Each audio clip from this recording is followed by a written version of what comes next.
.com and broadcasting live. You're watching News 6 at 3. Good afternoon and welcome to News 6 at 3, the only live local newscast at this time. We're so excited to have you joining us in the News 6 newsroom. I'm Julie Broughton. Yeah, glad to have you with us. I'm Matt Austin. We're going to start off with some breaking news at this hour. We're just learning that a shooting that involved an Osceola deputy.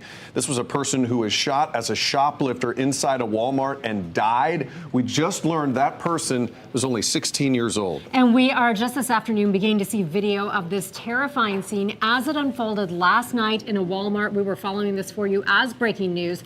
News 6's Mike Valenti was out there as all of this was happening yesterday. He joins us live now outside the Walmart, which, by the way, is open today. And Mike, all of this new information just coming out this afternoon.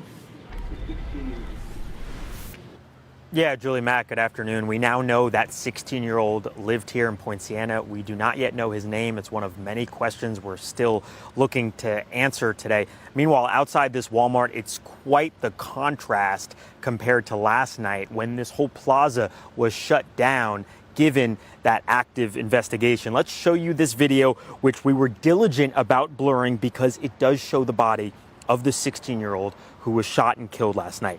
You can also see a sheriff's deputy and at least two other people, shoppers armed with guns. The public information officer with the Osceola County Sheriff's Office says there were 3 civilians who announced to the deputy that they were armed and ready to help. Sheriff Christopher Blackman says the off-duty deputy had been contracted by Walmart for security purposes. He says a loss prevention employee told the deputy that he had seen 3 people who had stolen products on them. When the deputy approached them, Blackman said they ran, and one of those people was holding a gun. Blackman said that person was running towards customers, and because the deputy deemed him to be a threat, he shot the person we now know was a teenager, and that teen died on the scene. Blackman would not answer my questions about whether the man had pointed the gun at the deputy, but the public information officer did tell me moments later after the press conference that the teen ignored verbal commands to drop the gun. Now, because this involved a law enforcement officer, as is standard, the FDLE will be heading this investigation. Deputies also telling us this afternoon that they, quote, identified and accounted for the other 2 male subjects who was with the teen. We're not sure what the sheriff's office means when they say identified and accounted for. Does that mean that they just know who they are, but they haven't apprehended them? We have reached out to try to get some clarity. We have not yet heard back. But again, as I said at the top, there are a lot of unanswered questions, guys. Mike Valenti reporting live for us. Thank you so much. We know you will stay on top of that. Intense moments inside that Walmart. Gosh, yeah. Can you imagine? I cannot. All right, a lot of green for us on the markets today. The Dow Jones is rallying. There is a live look as it is up right now. All of this coming after the Supreme Court making a big decision today.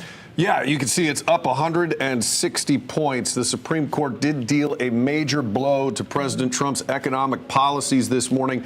They struck down his sweeping use of tariffs. The president signaled he's not stopping. But other alternatives will now be used to replace the ones that the court incorrectly rejected. We have alternatives, great alternatives. Could be more money. We'll take in more money, and we'll be a lot stronger for it. We're taking in hundreds of billions of dollars. We'll continue to do so. An estimated $200 billion a year taken in from just those tariffs. Wow. And ahead of this decision, the president called it life or death for the country. Very true. But the majority of the justices in the opinion today, they said the Constitution is clear. In a 6-3 ruling, the Supreme Court struck down President Trump's sweeping tariff agenda, writing that the International Emergency Economic Powers Act does not authorize the president to impose tariffs. It looks like that this is all about the idea that the Constitution gives Congress the power to regulate commerce, that the Constitution gives Congress the power to impose taxes. President Trump announced global tariffs last April on what he called Liberation Day. He had argued as recently as Thursday that a ruling against tariffs would be an economic blow to the country. We have to be before the Supreme Court of the United States to justify tariffs, which are making every one of these businesses thrive. And without them, all these buildings are closed. like they have been before I got here. Small businesses in a group of states brought the legal challenge to the court in November. These tariffs aren't paid by foreign governments or companies. It's American businesses like mine and American consumers that are footing the bill. The Supreme Court decision impacts the so-called reciprocal tariffs, but it does not prevent the president from imposing sector-specific tariffs under different trade laws, including levies on copper, steel, and aluminum, which remain in effect. Now, a coalition of small businesses has gotten together and they are requesting refunds for the tariffs that they paid. The Supreme Court, in their decision, did not address the fact of getting that money back to those businesses. All right, I guess we'll wait and see. Yep. Now to our next story. Man is behind bars accused of killing a little girl in Marion County, and we want to warn you, the details of this story are just absolutely horrific and really hard to process. So you remember Troy Campbell was out covering this story yesterday in Citra. So you're looking at Jerron Coombs. So he is charged with aggravated child abuse and the death of a 3-year-old girl. So again, as we were covering this for you yesterday, we told you the investigators received a 911 call about a little girl that was unresponsive. So they then swarmed this man's home in Centra. He was talking to the investigators. His story initially was that this little 3-year-old girl was groggy in the morning, but the investigators saw bruising and ligature marks on the child, so they were not buying the story. That's when the sheriff's office says that this man admitted to tying her up so she couldn't reach into her diaper. He dropped her on the floor, he says, 3 times and then beat her. And he said that's when he realized he, quote, took it too far. It's tragic and it's shocking. This is not something that I don't think anybody as a first responder is wants to see, is prepared to see. We try to train and prepare ourselves for these types of things, but it's shocking to us just as much as it is to the public. Coombs is being held without bond. Now, officials say charges may be upgraded. They're waiting about that until they get a report from the medical examiner's office determining an exact cause and manner of death. And another element to the story, officials say the child's mother is also under investigation. They're trying to determine how much she knew about any sort of ongoing abuse or what was happening, but just absolutely gut-wrenching to think about that poor little girl. Yeah, heinous details coming from that report today.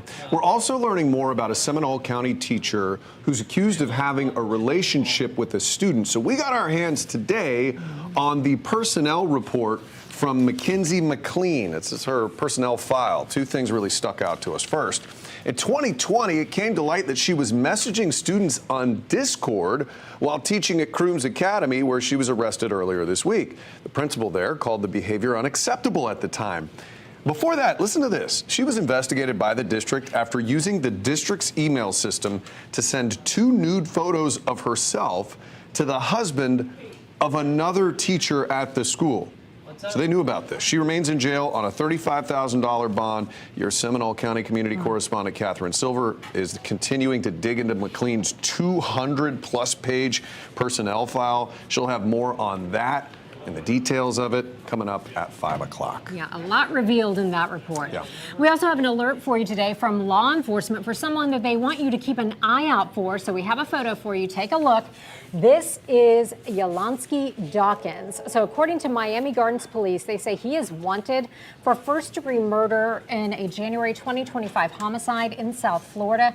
Miami Gardens police do think that there is a chance he could be right here in Central Florida in the Orlando area, and you are advised if you see him, you need to stay away. He is believed to be armed and dangerous.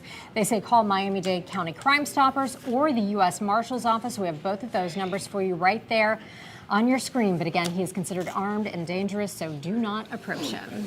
Well, we have talked a lot here on this show and all of our others about e-bikes and how local law enforcement are cracking down on them. Well, in Claremont, they're starting to hear some rumblings about a possible street takeover happening this weekend, and they are saying an unequivocal do not be involved in this. So let's give you the details on what's happening. The chief says the department has been looking into a planned e-bike takeover on the roads through the downtown area. He says his agency is taking steps to address the dangerous and illegal takeover. He's warning anybody who participates, you'll be arrested, you'll get a ticket, and the bike will be impounded. He also is urging parents and guardians to speak with their kids about the legal requirements and serious safety risks that these street takeovers pose. And so this isn't just riding your e-bike around. Right. A lot of times they'll take over a whole intersection or a street. They'll slow all the other cars down. Yeah. They'll be doing wheelies and all sorts of crazy stuff Yeah, out and there. that feels intimidating if you just stumble upon that. It can, yeah, for sure. That doesn't seem like a good time. All right, we are excited about this. The soccer season is set to kick off this weekend in Central Florida, so we are looking at some nice weather for that if you like it on the warm side. The MLS season begins tomorrow. Orlando City will host the New York Red Bulls at 7:30 at Interinco Stadium. News 6's Ryan Welch will join us live from the stadium at 3:30. We are so excited about that. He'll be previewing the game and some other exciting news. News 6 is your official local news partner for the Orlando City Soccer Club and the Orlando Pride. This exclusive local partnership gives News 6 viewers access to so many things like full match replays, exclusive team programming on News 6, as well as team stories and coverage on clickorlando.com, and special shows highlighting players, fans, and more. So those of us in the building who may not know a lot about soccer, we're preparing to learn a whole lot soon. Oh, and yeah, we're going to excited. get all sorts of inside stories on this, I and we're can't very wait. excited. Well, after the break, we're digging into the results of some new tests from that big SLS rocket out on the coast. We'll tell you what's going on there. Plus, what a lot of you have to say about the proposal to eliminate property taxes. That's coming up.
Welcome back to News 6 at 3. You are looking live at the launch pad where the massive SLS rocket is standing by, ready to carry the Artemis II mission into space. Now, crews have been running this rocket through rehearsals over the last few days. News 6 anchor Lauren Melendez has the outcome of those tests.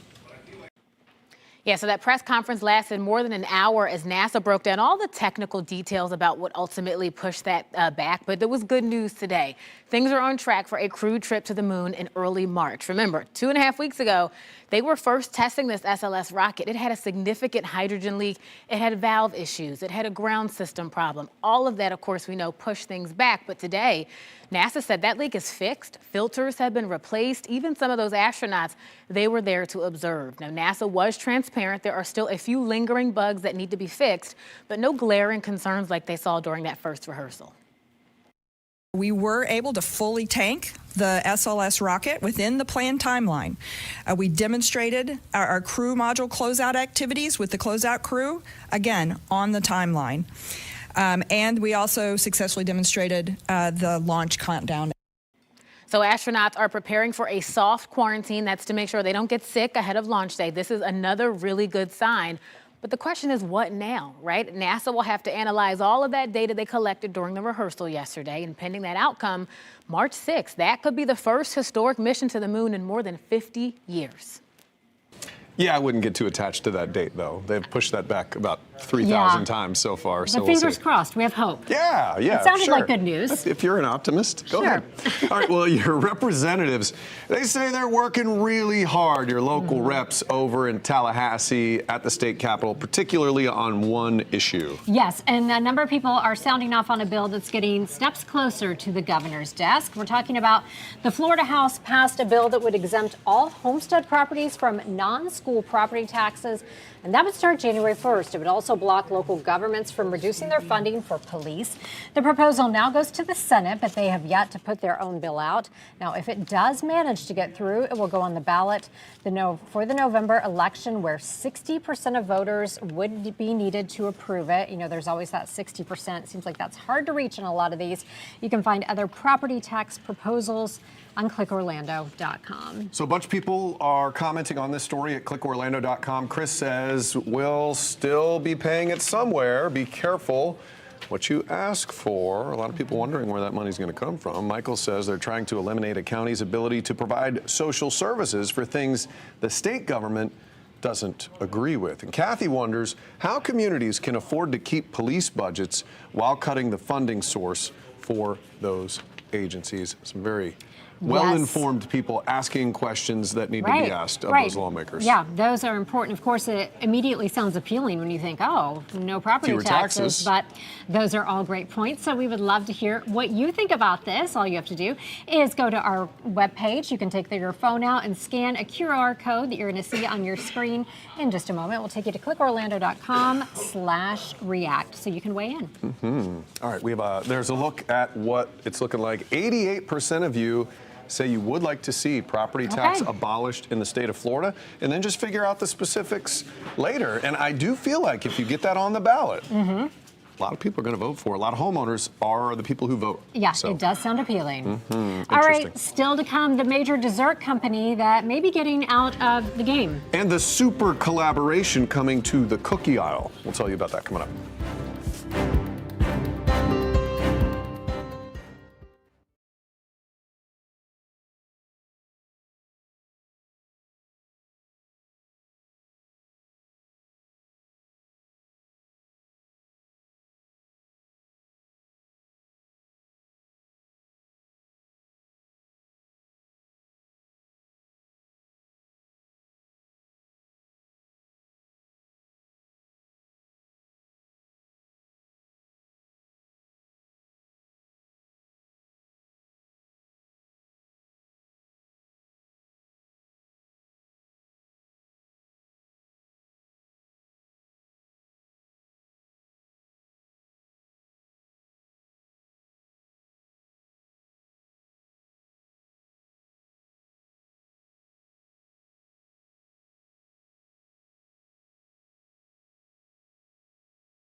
Hey there, I'm News 6 anchor Lauren Melendez. Oreo celebrating superheroes, and changes could be coming soon to Nestle. So let's get over to Maribel Abers in today's Money Matters. Maribel, Nestle is looking to get rid of some of its ice cream.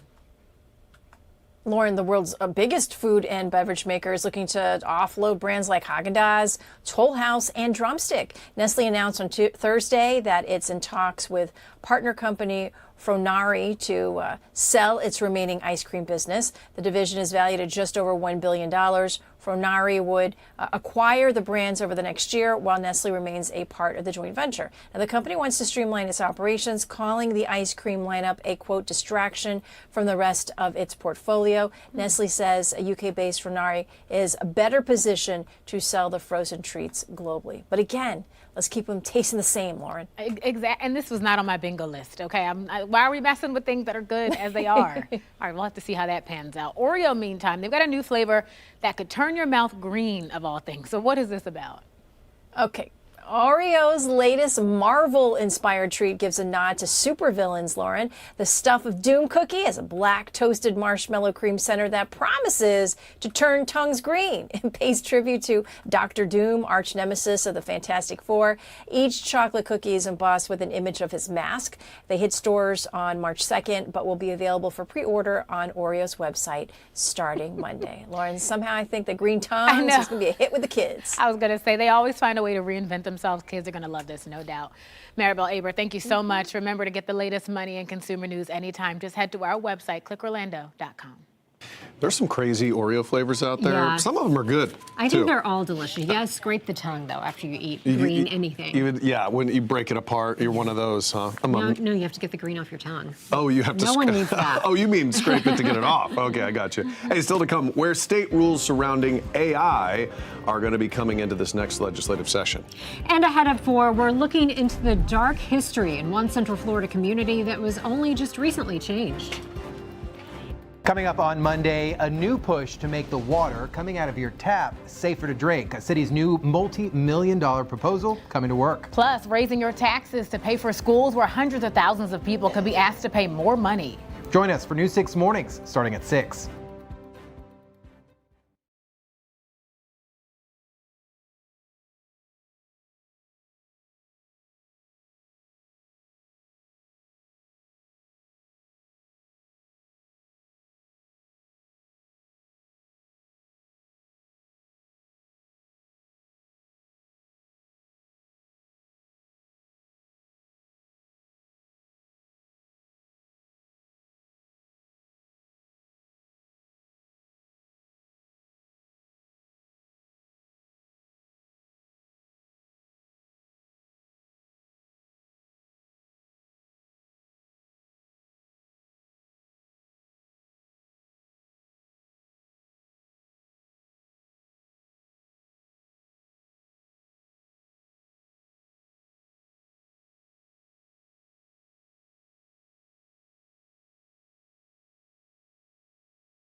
Welcome back to News 6 at 3. The time now is just about 3:27, and a setback in court today for a St. Cloud man who admitted to slashing an off-duty deputy during a road rage encounter. So this guy claimed it was a stand your ground case. Well, the judge disagreed. Daniel Sakowicz did not deny pulling out that knife. He didn't even deny cutting the off-duty deputy. But he told the judge that he was the one who felt threatened and acted out of fear to protect himself and his wife. When I step out, I see him still approaching, and so I raise my hand to hope that he sees the knife and is dissuaded from a physical confrontation. Both Sakowicz and the other driver, Jamal Morris, stood and demonstrated for the judge how the knife was held during the confrontation. Sakowicz says he and Morris yelled at each other on the road, but then Morris followed him to his destination and waited for him behind his car. This is where that moment of road rage turned into something far more dangerous. Investigators say Daniel Sakowicz got out of his Tesla here holding a knife. He charged that other driver and slashed him in the shoulder. That's when the other driver pulled out his gun and revealed himself to be an off-duty Orange County Sheriff's deputy. Sakowicz was arrested and charged with aggravated battery with a deadly weapon. He says he spotted a gun holster on that off-duty deputy's waist and his Marine training kicked in. He says he tried to take the man down, and cutting his shoulder was just an accident. I brought the knife up and around like this, and almost like a stabbing motion, but it wasn't with the intent to stab him. It was to rack him up. The reason he grabbed this knife was to prevent this individual from trying to attack him, his wife. In the end, the judge was unmoved. When you brandish a weapon at someone, the way you're deterring them is telling them, I'm about to do death or great bodily harm to you.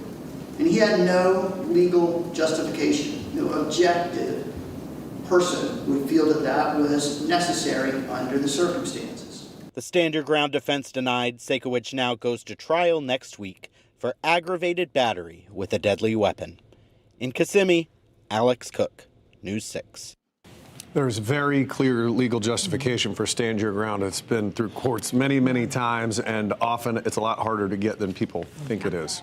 Well, the State House isn't saying whether Governor DeSantis is going to get his way when it comes to AI legislation happening this legislative session. In fact, might not be looking too good at this point. So with about 3 weeks remaining in the regular session, House leadership maintained the federal government should get the first crack at any effort to regulate this maturing tech in the field of AI.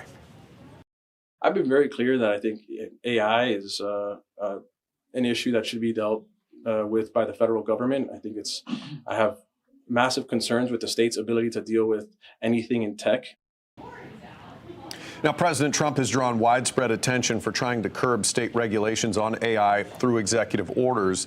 The Senate version of the AI bill, which includes parental controls and limits on state contracts with certain foreign countries, did clear committee on Wednesday. You know, a few years ago, if the governor wanted something passed, the Senate and the House would fall all over themselves to make it happen. It's a different relationship these days, as in this case, it seems like they're saying, you know what, we're not so sure we're going to do this. Yeah, and I mean, just the advances in AI, how quickly it's all happening. I mean, we're all like, we're already behind. Yeah. Absolutely. That's what it feels like. Well, we've talked a lot about this. This weekend is the home opener for Orlando City Soccer. And the team, once again, this season has very high hopes, as do we. News 6's Ryan Welch joins us live now from Inter&Co Stadium. We're so excited about the big home opener tomorrow, Ryan.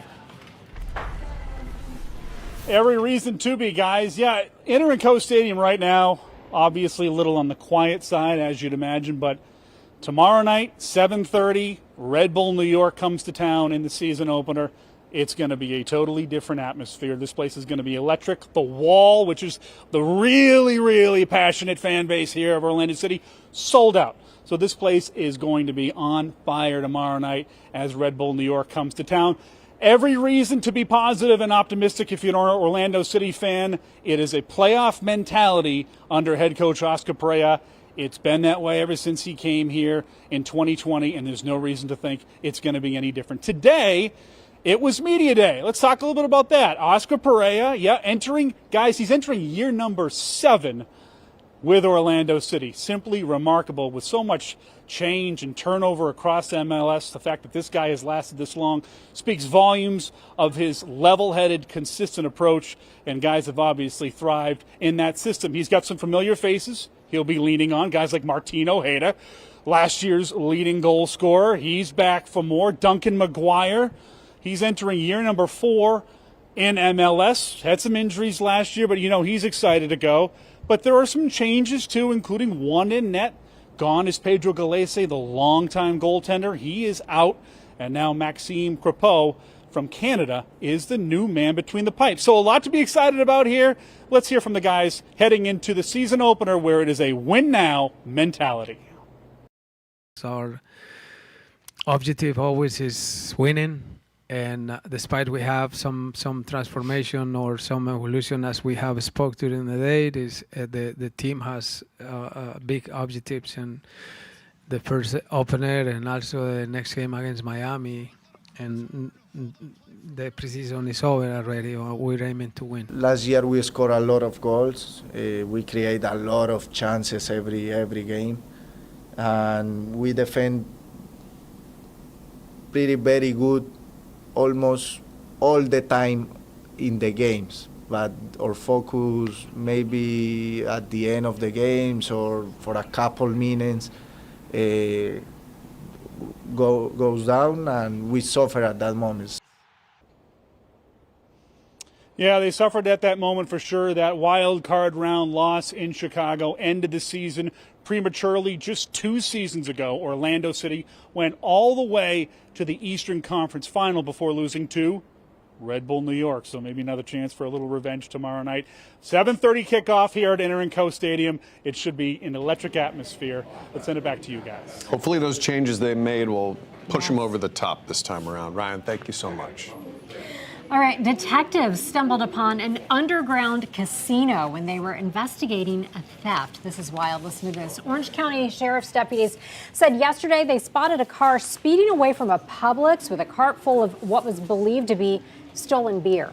And after it took more cases from a gas station, arrived at a convenience store on West Lancaster Road near Orange Blossom Trail, that's when deputies went in to talk to the owner, Ahmed Odin, about it, and they found a back room with 3 slot machines. Odin was charged with operating a gambling house and trafficking in stolen property. You just never know what's lurking behind the walls. Interesting, right there at a convenience Right? store. Wild. All right, well, I know when you guided us through that cold snap, we covered freezing, falling iguanas. This was taking place all over the place down south. Yeah, so many iguanas just falling from trees when temperatures drop to a certain level. And so this is actually posing a danger for pets. As Zatali Solash reports, the reptiles are responsible for at least 1 dog death in South Florida. Bridget Garrison left comforting her blue tick hound dog named Karma. Just kind of got to keep her comfortable, give her the home care that she needs. Half-sisters Karma and Tally were always together, but on Monday, Tally crossed to the Rainbow Bridge. They got to say their goodbyes, and Karma was right next to her when it happened. She walks me through her acre property in Loxahatchee, the spot where Tally was buried, reflecting on what happened last Wednesday. Both dogs got a hold of an iguana in my yard that had been dead, I believe. They ate the arms and legs off. And days later, she noticed something was wrong. And she was sliding around, kind of trying to get up, and she couldn't. She took them to her local vet who believes the dogs contracted botulism, a toxin found in iguanas, and unfortunately there's no treatment. So I went to Dr. Evan Kedish with Lantana Atlanta's Animal Hospital, who explains during Florida's cold snap, iguanas can freeze, fall off trees, and die. Once they die, then you have bacteria starting to decompose them. Dogs come along, you can start seeing hind limb paralysis, and that will ascend up the body, eventually causing more and more problems. Now Garrison warning others before it's too late. Had I known that them even going near that iguana was possibly deadly, I would have gotten the activated charcoal, gotten the antitoxin, but I had no idea. Dr. Kedish tells me botulism cases rise during Florida's cold snap. What advice would you have for pet owners as a cold front approaches? Just walk through your garden, have a look under all the trees, use gloves or whatever to dispose of them safely. Meanwhile, Garrison hopes Karma pulls through. I want her to run around our yard and be happy and be back to being Karma. In Loxahatchee. I can't wait to hear her normal howl again. Oh my gosh, poor baby Karma. Okay, I've never heard of that. I was stunned watching that story. Strange, but I guess anytime Yeah. you're dealing with a dead creature, there's going to be all sorts of nasty little bacterium there. We know dogs love to explore nasty things. They love it. It's the greatest. Yes, that's their signature move. All right, the man who detectives say was behind the wheel of a Jaguar that slammed into a school bus has been arrested in yet a separate event. So here's a look at some video. This was actually all caught on camera. It happened in Lee County, so you can see the car there got lodged underneath a school bus. No students were on board, thankfully. The bus driver was taken to the hospital. He or she had minor injuries. Now, the man who investigators say was driving that car was cited for following too closely. He was medically cleared at the scene, so he walked home. But later, he was arrested about 2 hours later after deputies responded to a domestic disturbance at his home. He's being charged with battery. Can someone... Drinking my coffee, I heard a spoon, and it was very loud. We saw the children walking to the bus 15 minutes prior to this happening. We think the driver would have been head cut off because his car literally went under the bus. So it was a terrible situation. That guy is saying exactly what I was thinking, Right. which how do you just walk away from that crash? Yeah, I It's know crazy. there are bars called Mansfield bars on semi-trucks that keep cars from going under, but I guess school buses don't have Looks them. like it would have just lopped off your head. Apparently Right. not. All right, after the break, we're going to get you a check of your weather forecast. We do have some rain in the forecast. Unfortunately, though, it is not enough to help those drought numbers. Meteorologist Michelle Morgan will have the latest coming up.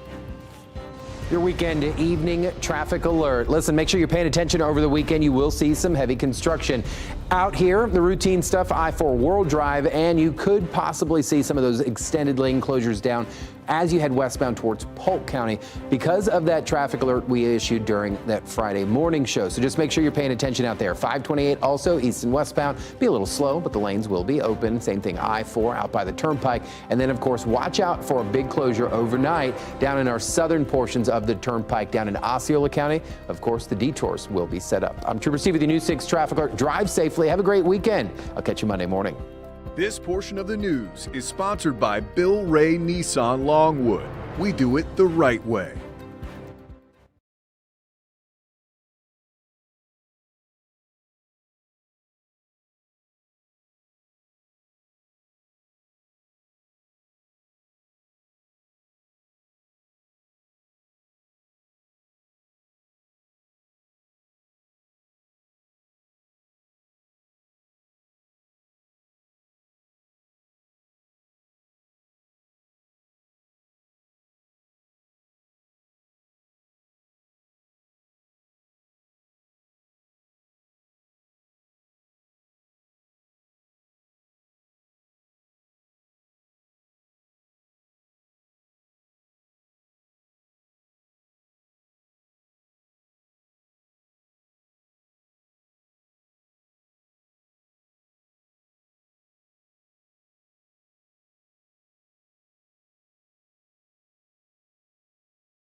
Let's take a live look for you outside. This is our port cam. We've got some big, beautiful cruise ships out there right now and some pretty gorgeous weather. The heat is on today. And as we move into the weekend, I have meteorologist Michelle Morgan joining me now. Good to see you. Good to see you as well. So tell me, are we talking records here? Yeah, we already broken records across the area, tied some records, and we were expecting this.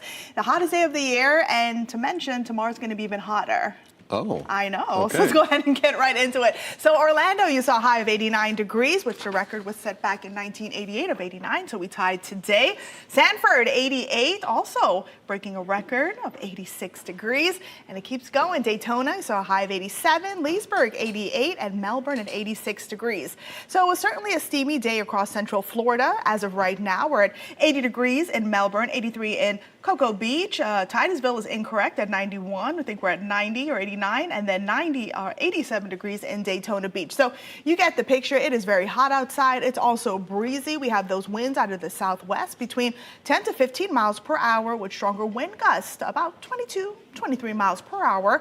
Thankfully, we are not seeing rain right now, but we certainly need it, and it is coming. So let's talk about next week. Strong cold front heading through the area on Sunday. We will see some rain out of it, but we're not talking about widespread rain, and we certainly need the rain, as I just mentioned. So heading into next week, what we're watching for is increasing wildfire risk. It'll be very dry, it'll be breezy, and then we'll see the cold temperatures, cold air moving from the north, and we could see a cold advisory or cold weather advisory issued Tuesday morning due to dangerous wind chills across the area. We could see 20s and also 30s, so we'll need to bundle up. Heading into tonight, looking fantastic. Clear skies staying in the 80s through 7 o'clock. Overnight temperatures dipping at 64. Watch out for patchy dense fog, especially if you live north and west of the I-4 corridor. Here's a look at your planner for tomorrow. We're at 74 around 10. As we get closer to lunch, we're at 81, and then heading into the upper 80s tomorrow, looking at 88, 89 degrees in Orlando, 84 in Daytona Beach, 87 in the Villages in Claremont, and 83 degrees in Melbourne. So as I mentioned, we are looking at some near record warmth. As we go through tomorrow, we're looking at 88 in Orlando, that record set back in 1989 of 88. Sanford, 87, and again, that record set back in 2023 of 87. Heading out to the soccer game tomorrow, New York takes on Orlando City, and we're looking pretty good for kickoff, which is around 7:30. We'll be at 80 degrees, clear skies, looking fantastic. It does look good. It'll be warm to watch that game. It'll be warm, especially if you're flying in. Yeah. It's going to be great weather across the area. And of course, I do want to show you your clouds and rain forecast, timing everything out. If you do have any outdoor plans, if you're checking in on my 6 things to do, we're looking good tomorrow afternoon, plenty of sunshine. And then heading into Sunday morning, here comes that cold front. Notice this model is not really showing a whole lot of rain. This will be a quick moving front, a few downpours, and then it'll get breezy as we go through our Sunday afternoon with that cooler air moving in through Sunday night. I do want to show the rainfall potential, not a whole lot of rain, less than a quarter of an inch across Central Florida. And then Monday morning, we're starting off in the 30s and 40s. But Tuesday morning, even colder, lower 30s out in Ocala and the Villages, 37 in Orlando, and upper 30s along our coastline, lower 40s out in Brevard County. Wind chills, going to be breezy, so this is what it is going to feel like on the skin. 26 in Ocala, 25 in the Villages, 30 in Orlando, and 32 degrees in Kissimmee. And as I was talking about, the wildfire threat is expected to increase as we head into our Monday, so we'll be watching out for that. And then the drought monitor, the latest information. We're now at an extreme drought over parts of Marion, parts of Volusia, as well as Flagler County. So I'll leave you here with your 7-day forecast. 88 degrees tomorrow, 78 on Sunday with a 40% coverage for rain, a high of 59 on Monday, and then 61 degrees on Tuesday, Matt. And then we're back in the 70s as we head into our Wednesday. Hey, all right. So we're not done with winter just yet. We're not done with winter quite yet. So don't put away the layers yet. And of course, make sure to download our News 6 weather app. Our hurricane app is built in. It sends personalized weather alerts and gives you access to our radar. Just search WKMG in your app store. Well, are you an alien believer, Michelle? Kind of.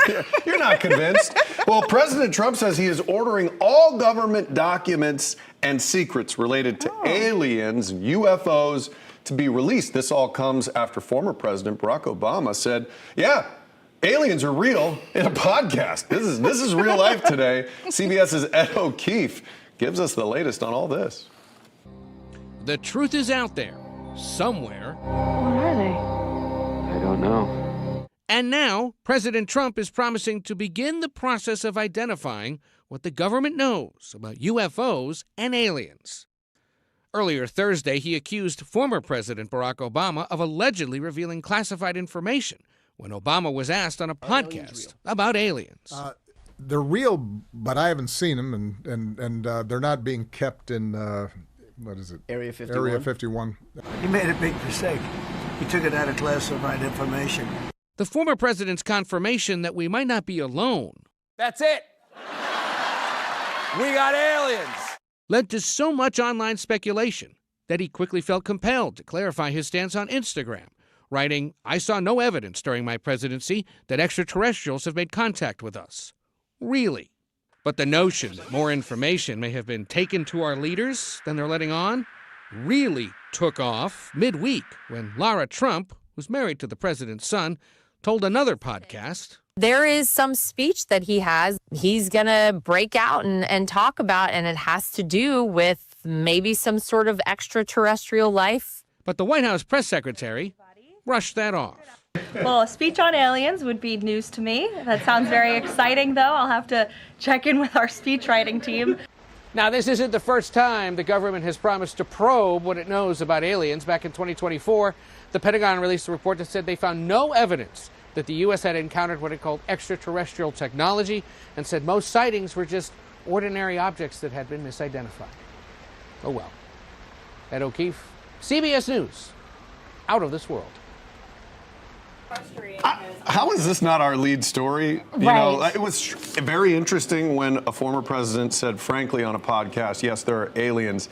And then it seemed super weird when our current president then said, they asked him about it, instead of him brushing it off, he says, that's national security. You're not supposed to be saying that. You know, and I was reading something with former President Obama talking about this podcast interview, and he was expressing that, well, he was just saying that the universe is so vast, we can't assume that we're the only one. So he's kind of backtracking. That did not feel like what he was saying, if you actually watch what he said in the podcast. Right, especially when he was like, well, I've never seen him, especially with President Trump being like, he shouldn't have done that. Right, I know. So, yeah. I know, had Trump brushed it off a little more rather than saying, that's national security, he shouldn't have said that, then it makes you think, what do these guys now know? we're all very interested in getting out our binoculars and looking up. Exactly.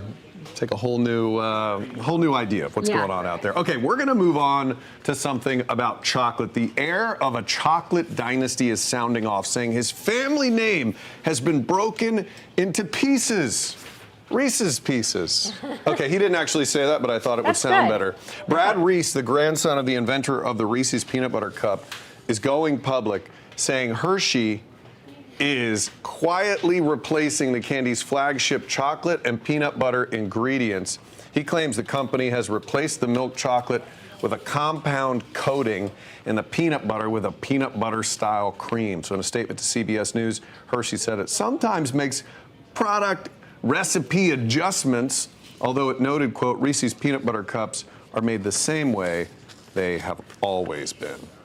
I was reading a little bit about the letter that he sent about this, and he was saying that he used to eat a Reese's product every day. Now they're inedible, and he's devastated. Now he can't do it, huh? They definitely do taste different than they used to. Maybe a little bit of a Something shift. has changed. All right, well, if you're planning a national park trip this summer, your entry plans may have just changed. Somebody just handed me this, so let's take a look at this, Julie. Several major parks are dropping their advanced reservation requirements. The National Park Service says the change is meant to expand public access. That means parks like Arches National Park, Glacier National Park, and Yosemite National Park are ending timed entry systems that were put into place during the pandemic. Instead, some of these locations will use real-time traffic controls, parking limits, and shuttles. Visitors are encouraged to arrive early, explore less crowded areas, or even plan a sunset visit. Okay. Hopefully a change will be good, because if you've gone to any of these parks, like I went to Zion National Park with my family, it's incredible, highly recommend it, but if you go during a busy time, it's almost impossible to get around. I haven't been to any of them, and I feel like I really need to get on it. I know. You're messing up. You definitely need to get to one of those parks. I'm a meteorologist, so that means I should like outside. the station should pay for you to go out Exactly, there. exactly. Now, if you're looking into your weekend plans, don't worry, we have you covered. Coming up in just a few minutes, meteorologist Michelle Morgan has your 6 things to do this weekend. You should like outside. I do. Not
lots of options. Hiya.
If you're looking for something fun to do this weekend, I've got a great lineup. The weather's going to be nice and I have great outdoor options. I'm here at the Central Florida Zoo and Botanical Gardens where Brews Around the Zoo will be happening all weekend. I spoke to the CEO, Richard Glover, about what you can expect. These are 21 and up events. We'll have live music. There's going to be a lot going on here, animal encounters, a lot of things to see and do. It's just an atmosphere you don't usually get to walk around and drink in. It runs all weekend and tickets are available for purchase online. Support conservation and have some fun at the Eco Expo at Hickory Point Park in Tavares. Enjoy hands-on activities, nature art, and a critter corner with raptors, bats, turtles, and more. Celebrate Scottish heritage all weekend in Mount Dora at Donnelly Park and Elizabeth Evans Park. Enjoy live music, dancing, and authentic bites. Tickets are available online. Get ready for a high-energy night Saturday at 7:30 at the Dr. Phillips Center for the Performing Arts. Experience the electric sounds of New Orleans-style jazz, funk, and soul with Trombone Shorty and the Orleans Avenue. Tickets can be purchased online. It'll be a great night on Saturday to catch the Orlando City soccer match at Inter & Co Stadium. It'll be a mild evening for kickoff as the Lions take on the Red Bulls. The first ever Florida Children's Book Festival is this weekend at Orlando Family Stage from 9 a.m. to 5 p.m. Meet authors, catch live readings, and shows. And if you have something fun happening next weekend, let me know. I've been getting so many fun events from viewers just like you. You could just head over to clickorlando.com or our new 6 app, just click Contact Us. She always has great things going on for us. We are getting ready for News 6 at 4. We've already broken some temperature records today. Jonathan breaks down of the weekend. And tariffs apparently off the table. The Supreme Court just ruled that the president overstepped. We're going to talk about that. News 6 at 4 starts now. Streaming on clickorlando.com and broadcasting live. You're watching News 6 at 4. Right now at 4, a 16-year-old shot and killed inside a Poinciana Walmart. What we're learning from the investigation. Plus, a major blow to the Trump administration over tariffs. Why the Supreme Court says the president overstepped. And a young child dead and a man arrested. The disturbing, upsetting new details from Marion County. A suspected armed shoplifter shot by a deputy at an Osceola County Walmart, we are learning, was just 16 years old. We are learning new information released in the last 90 minutes. This is a story we first brought you last night from Poinciana as it was breaking.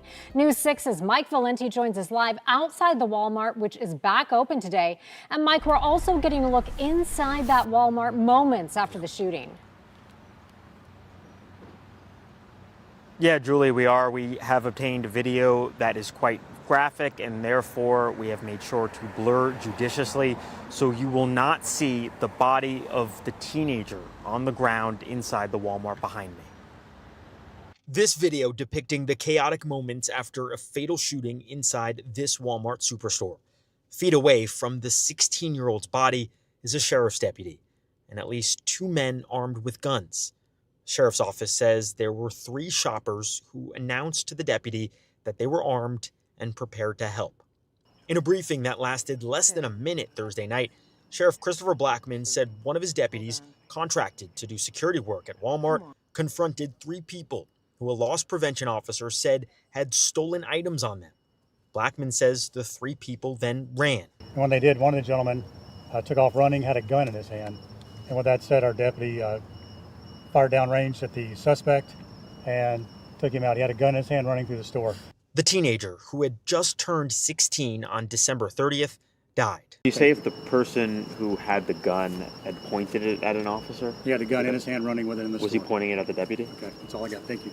According to the sheriff's office, the deputy told the teen to drop the gun before opening fire.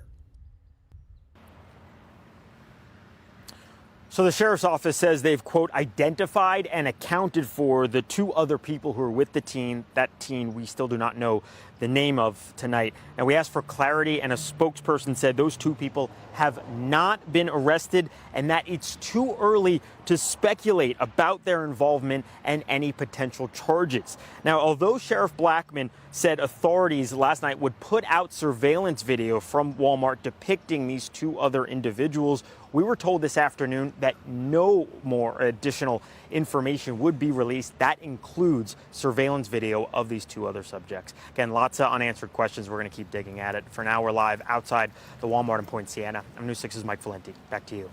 All right, Mike, thank you for getting new information on that. Our other major story today, the Supreme Court ruling that President Donald Trump violated federal law when he imposed sweeping tariffs all across the globe. In a 6-3 decision, the nation's highest court ruled that Trump's sweeping emergency tariffs were illegal. News 6 anchor Matt Austin is in the newsroom with what we're learning this afternoon. Huge Friday decision here. Yes, Lauren, this has been called a big loss for the White House by some. The president calling them, quote, Liberation Day tariffs. Well, now the Trump administration argues that 1970s era emergency law known as the International Emergency Powers Act, or IEEPA, allowed the president to issue tariffs in these cases. However, Chief Justice John Roberts, who wrote the majority opinion, says Trump went past the law. He emphasized that Congress has the authority over imposing tariffs, not the president. An interesting part of all this is what happens with the money collected by tariffs. That's some $134 billion that will likely be sorted out by lower courts. President Trump calling the ruling a, quote, disgrace. They take months and months to write an opinion, and they don't even discuss that point. We've taken in hundreds of billions of dollars, not millions, hundreds of billions of dollars. And so I said, well, what happens to all the money that we took in? It wasn't discussed. Wouldn't you think they would have put one sentence in there saying that keep the money or don't keep the money, right? I guess it has to get litigated for the next 2 years. So Trump has signaled he has a backup plan, but in critical midterm year, some fear it could be unwise as it remains a very key issue for voters. How much these things cost. We will continue to monitor this here in the newsroom. Julie, back to you. Matt, thank you. Amid the tariffs, Americans are feeling the pinch of inflation. New Commerce Department data released today shows inflation hit a 21-month high of 2.9%. The inflation rate is slightly higher than economists estimated, but it is much higher than the Federal Reserve's target rate of 2%.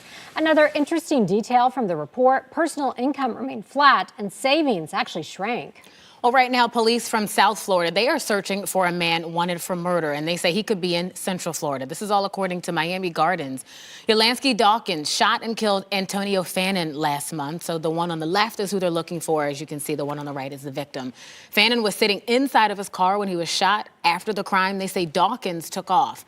Investigators say he visits the Orlando area frequently, so if you see him, you are urged to call 911. Taking a live look now at our camera in Daytona Beach. We are seeing some sunshine out there, and you could call it a warm end to the week. Of course, this does not help the fire danger across Central Florida. Meteorologist Jonathan Kegas joining us now. And Jonathan, we have tied or set some new records for our Friday. Area-wide, guys. Yeah, temperatures today getting back into the upper 80s as expected. 89 degrees was the official high temperature so far.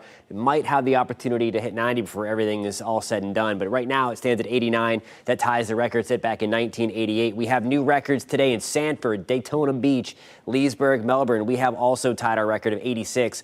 Also set back in 1988. Don't need me to tell you it was warm today, but we had some record warmth across the board. Weak cold front up to our north. This is not the one that crosses by. Eventually, we will get there as we get into Sunday night. That's whenever this cold front slices through, giving us some slight rain chances in the mix for the first part of your Sunday. We're going to highlight that part in your forecast coming up in about 15 minutes. In terms of the temperature tomorrow, again, we are starting things very warm, mid-60s for us. Already by 10 o'clock, back to around 80, and we surge back into the upper 80s once again as we roll through the early stages of your afternoon. Then that big cold front slices through. That arrives on Sunday night. We're going to break that part of your forecast down again at about 4:17.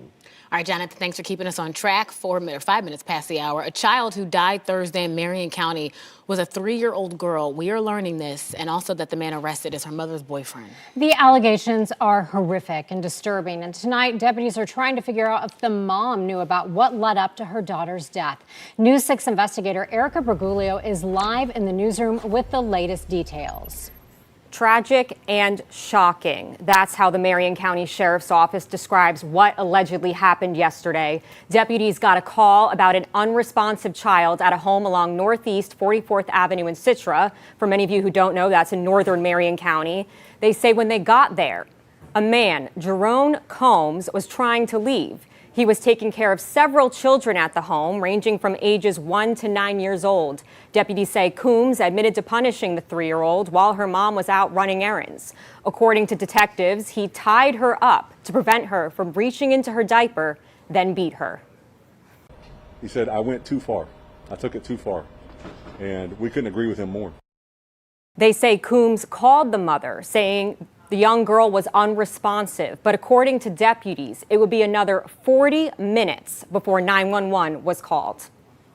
So 40 minutes to call 911. We teach 4-year-olds how to call 911 in an emergency. And I can tell you, again, as a lieutenant, I don't understand. As a father, I have less understanding as to why, if you're told your child is unresponsive, is all she's been told, it took 40 minutes to call 911. I don't have an answer for that. That's a question that only she can answer.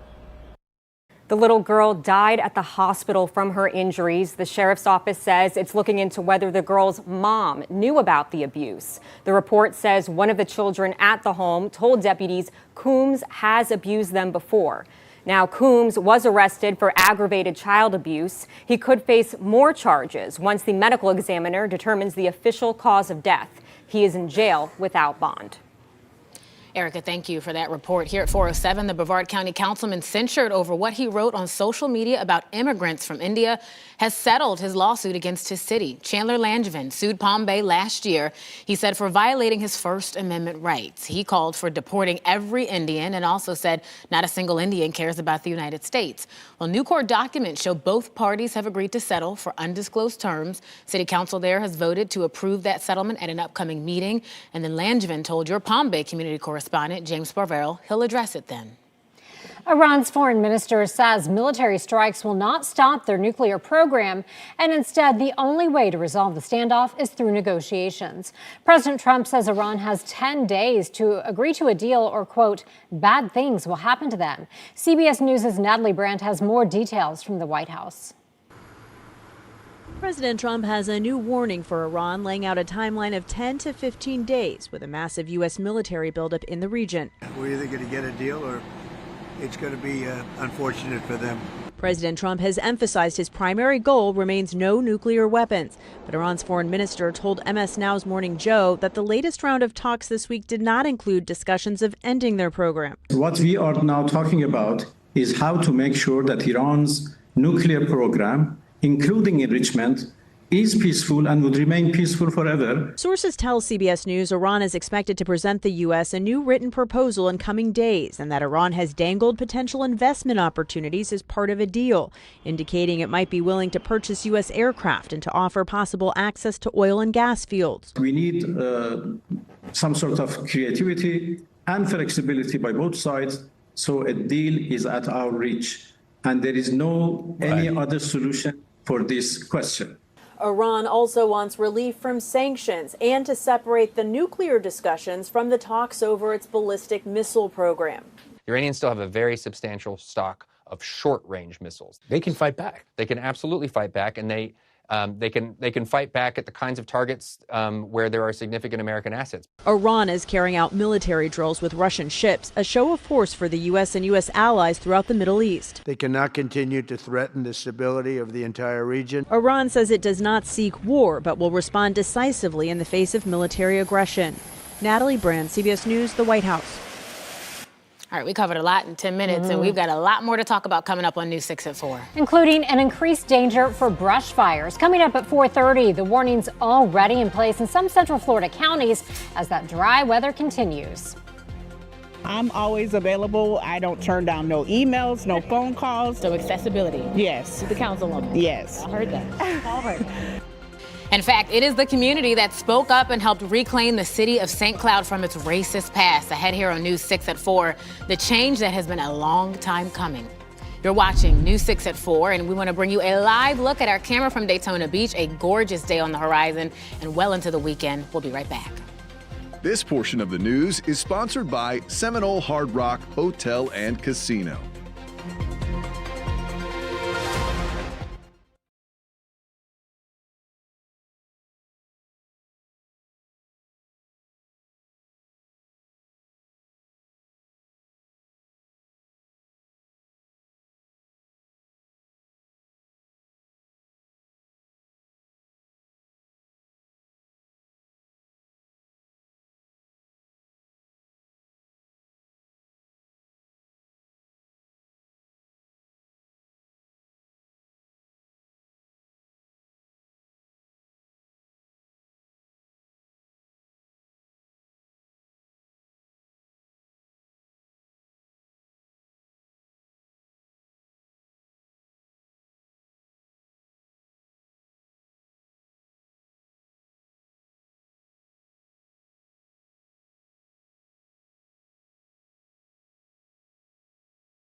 Today, St. Cloud is viewed as a bustling city boasting diversity, development, and economic growth, but it wasn't always so pretty. No, it wasn't. In fact, a dark reputation once defined the area, and an elected leader with some very deep ties there tells me she is determined to change that because ignoring the past only allows it to linger. Whether it came to owning a home or simply walking down the street, people who looked like me were historically not welcome or even safe here in St. Cloud. And during my conversation with the city's first Black councilwoman, she explains just how much of that legacy was intact until recently. I, Jennifer Paul, do solemnly swear. She made history to change it. Jennifer Paul, elected to a council that until 2024 had no person of color. Is there a bittersweetness in this to be the first Black person elected to St. Cloud's council when we've seen so much progress for Black and brown people? It's a shame that it took this long. I just knew it was necessary. Necessary because as a fourth-generation Paul, her roots are intertwined with thousands of families who knew some of the city's modern-day neighborhoods as colored quarters. People say when they come through traveling, they skip St. Cloud. For 115 years, Paul says that term has been a painful reminder of racism for Black families and tethered to an even graver reality. Because of the sundown town, they couldn't go in certain areas. This small chunk of Osceola County maintained a big reputation as a sundown town, all the way through January of 2025, a place where Black people could be harassed, even lynched if seen after dark. What can I do to make sure that these residents feel comfortable in a town that they live in? That question led to months of work with the city manager, attorneys, and the community to create a historic ordinance, renaming the stretch of Narcoossee Road to Earl O'Bronson Highway and formally denouncing St. Cloud as a sundown town. I think because we're growing rapidly. Councilwoman Paul says the unanimous support of her colleagues was reaffirming, and while the sun may have set on the city's racist past, the move was a springboard for her plans to advance St. Cloud. The right thing to do was renew the image here for St. Cloud. So Jennifer Paul's story of race is just one of many here in Central Florida. Right now on clickorlando.com, Rooted in Central Florida, that's a category that highlights all of the stories we have covered during this Black History Month. We hope you'll check it out for us. Yeah, great story. Thank you. All right, turn to your weather now here at 4:16. Let's get to meteorologist Jonathan Kagas and the big story. Those temperatures, Jonathan, we've been expecting the hot weather and it is here. Don't get used to it if you like it because... Whiplash again? Exactly. Wait till you see the 7-day forecast for sure. I mean, we're talking about almost a 50-degree change between what we saw today and what we'll see tomorrow and then what we wake up to on Tuesday morning. 88 is still the current temperature in Orlando. We touched 89 at the airport today. Titusville, we are at 88 as well. Wildwood, we are back to 86. Just up the road for us in the Villages, we are at 87 degrees. It is warm again. We have record warmth, and we're back in that same ballpark again tomorrow with air temperatures surging back into the upper 80s. Again, the record is 88 for tomorrow in Orlando. It's forecasting a tie again. Would not be surprised if we touch 89, maybe make a run for 90 tomorrow afternoon. 87 in Sanford, Daytona Beach, we are at 84 again, closing in on record territory everywhere, if not even exceeding that by a degree. Here's the deal. We have a few of those higher thin clouds coming through, some rain on the Georgia side of the border. That's where that stays. That is not the front just yet that brings us the big chill. That arrives on Sunday. That's further back towards our west. That will eventually drop down, though, and chill things back out. Here's a live look. Daytona Beach might be a spot you head to this weekend. The water temperature is still a little chilly out there. 86, though, is the air temperature, feeling very nice. And that's the wind you want for a very warm beach day. You have the breeze coming offshore rather than onshore, and that's allowing us to get back into the upper 80s again. If your plans may take you to the beach, it looks to be deceiving again. Water temperature off the coast, off the Brevard coast in the upper 60s, off of the Volusia coast in the lower 60s. So we still have a long way to go before we start warming up the Atlantic, but nonetheless, it'll feel like the start of summer tomorrow again. 61 in Mount Dora. When you wake up, we're at 62 degrees in Titusville, Groveland. Good evening. We are back to 61. Now here's a look at your afternoon.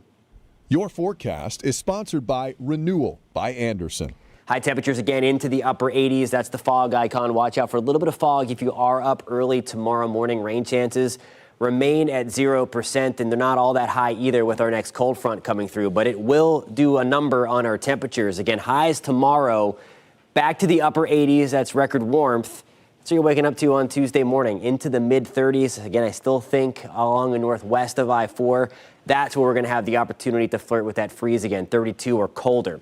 80 degrees if you're heading to the home opener, Orlando City. This is going to be Saturday evening. Very nice night. 77 by 8, 73 degrees by 9. After some record warmth, we keep things warm and quiet right on through the evening.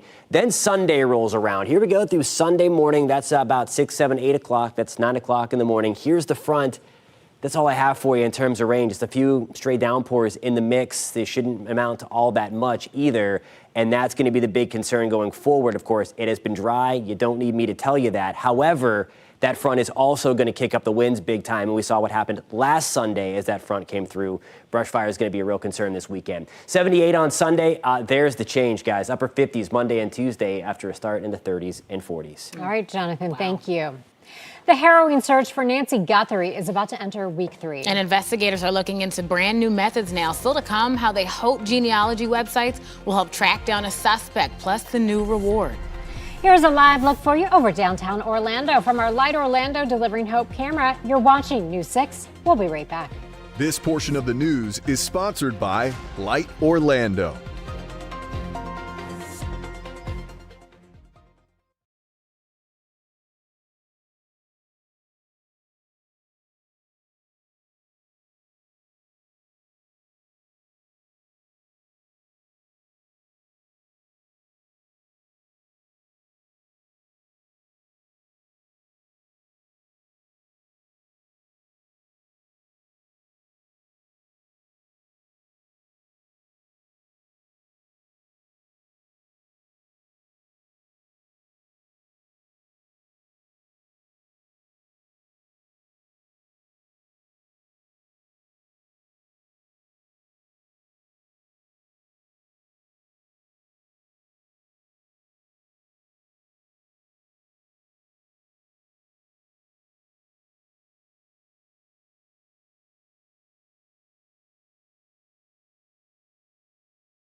Welcome back. Well, right now, there are no new leads that have been public in the Nancy Guthrie investigation. The 84-year-old mother of Today Show host Savannah Guthrie has been missing for 20 days. And as CBS News correspondent Andres Gutierrez reports, investigators are now turning to genealogy for help. Saturday marks 3 weeks since Nancy Guthrie was last seen alive in Tucson. On Friday, Mexican officials said there's no indication the 84-year-old could be in the country and no joint investigation exploring that possibility. Experts say doorbell camera video of a suspect still provides the best clues to help solve the kidnapping. It looks like somebody who's very much planned not to leave any trace of himself. Investigators have little to go on. A man described as 5'9" or 10 inches tall with an average build, carrying a backpack bought at Walmart that does not appear to be heavy, inviting theories of why he carried it. He thought he was going to need something like that to carry items away. It could be items like rags, things to clean up, cleaning solutions. So we don't know what investigators are finding inside the house. Investigators say they're considering using genealogy sites to match DNA found in Guthrie's home. The best type of DNA is inside the house that comes directly from bodily fluids. So blood, sweat, saliva. A spokeswoman with the Pima County Sheriff's Department says this is not a cold case. It remains an active investigation with many calls coming in. Just in the last few weeks, the department has received almost 55,000 911 calls compared to fewer than 30,000 a year ago.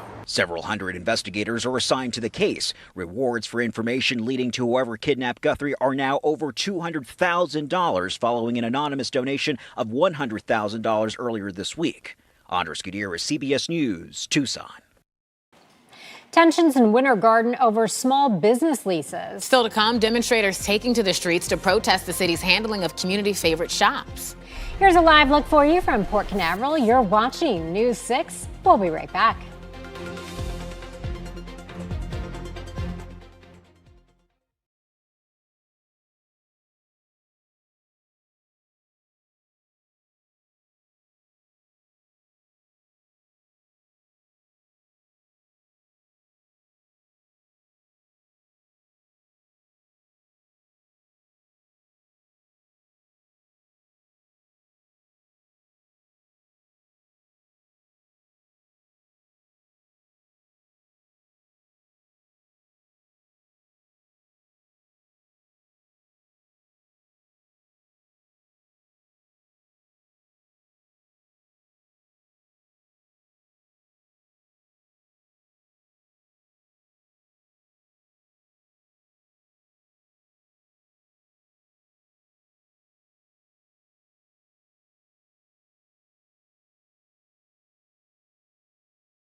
Welcome back. We are following several top stories right now. Starting with new details about the teenager shot to death by deputies. This is inside of a local Walmart. The Osceola County Sheriff's Office telling us this afternoon the young man turned 16 in December This is new video from the Poinciana Walmart last night. It shows the seconds after the teenager was shot to death.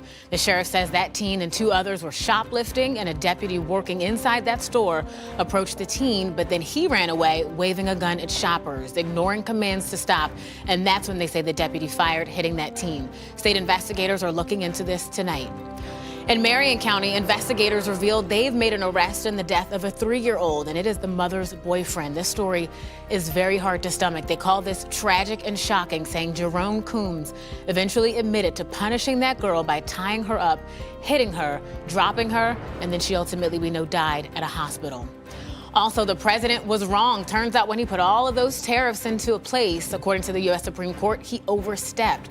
The Chief Justice of the country's highest court wrote that the president exceeded the law.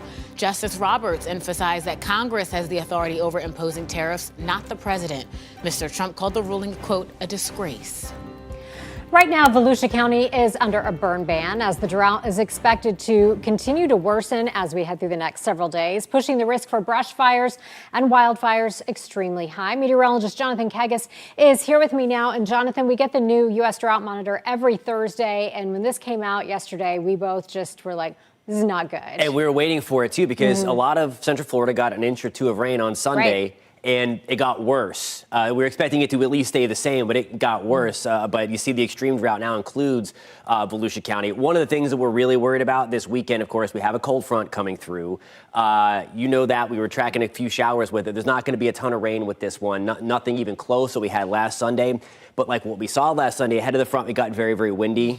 And that started to help to spread brush fires. So be careful on Sunday because this is what we're looking to happen again. In terms of that rainfall, I mean, it's basically nothing, maybe 1/10 of an inch in extreme cases if you get stuck under one of those downpours on Sunday. Right. But otherwise, again, we're expecting this to get worse. There's no real measurable rain beyond this little bit we see over the next 7 days. So just again, be careful. That breeze is not going to help. Right. And we're talking about cold temperatures as well. Some spots near freezing. So that does not help the situation heading into next week either. Does not. Yeah, the dry weather just going to continue.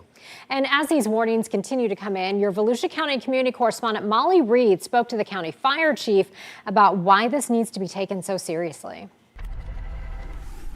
The Volusia County Fire Department says it's keeping its eye right now on northwestern Volusia County as having the highest fire risk. Now, that burn ban is for unincorporated Volusia County, but a lot of the cities like DeLand here are following suit with their own burn bans now. We're starting to see some on the west side, but predominantly the northwest end of the county is the driest right now. And Fire Chief Joe King says they're amping up their response now. We're sending extra tenders, brush trucks. So right now we're actually what we would say in a level 2 response where we're sending double what we would to a normal. King says the burn bans are in place for a reason. Small fires can quickly turn dangerous like we saw in Daytona Beach last weekend.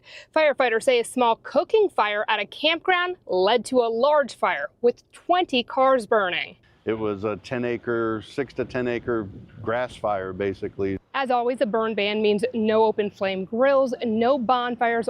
Do not throw your cigarettes out the window and watch sparks closely. But right now, there is another major risk during this burn ban that's a bit unusual. A whole lot of dead plants from the recent freeze. This was probably the strongest, hardest winter we've had in a long time. We have a lot of dead vegetation in the woods, people starting to clean up. So there's people that have yard debris that normally they would burn. And that leads to another major fire risk. People leaving their debris piles from their yard waste out on their curb for days. We'll tell you why that is such a big risk coming up at 5:30. Now, anyone caught breaking the burn ban can be fined $500 or even sent to jail for 60 days.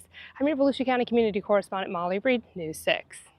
Gotta take it serious. All right, thank you so much, Molly. Many people are not happy that several longtime businesses are closing. This is in historic downtown Winter Garden.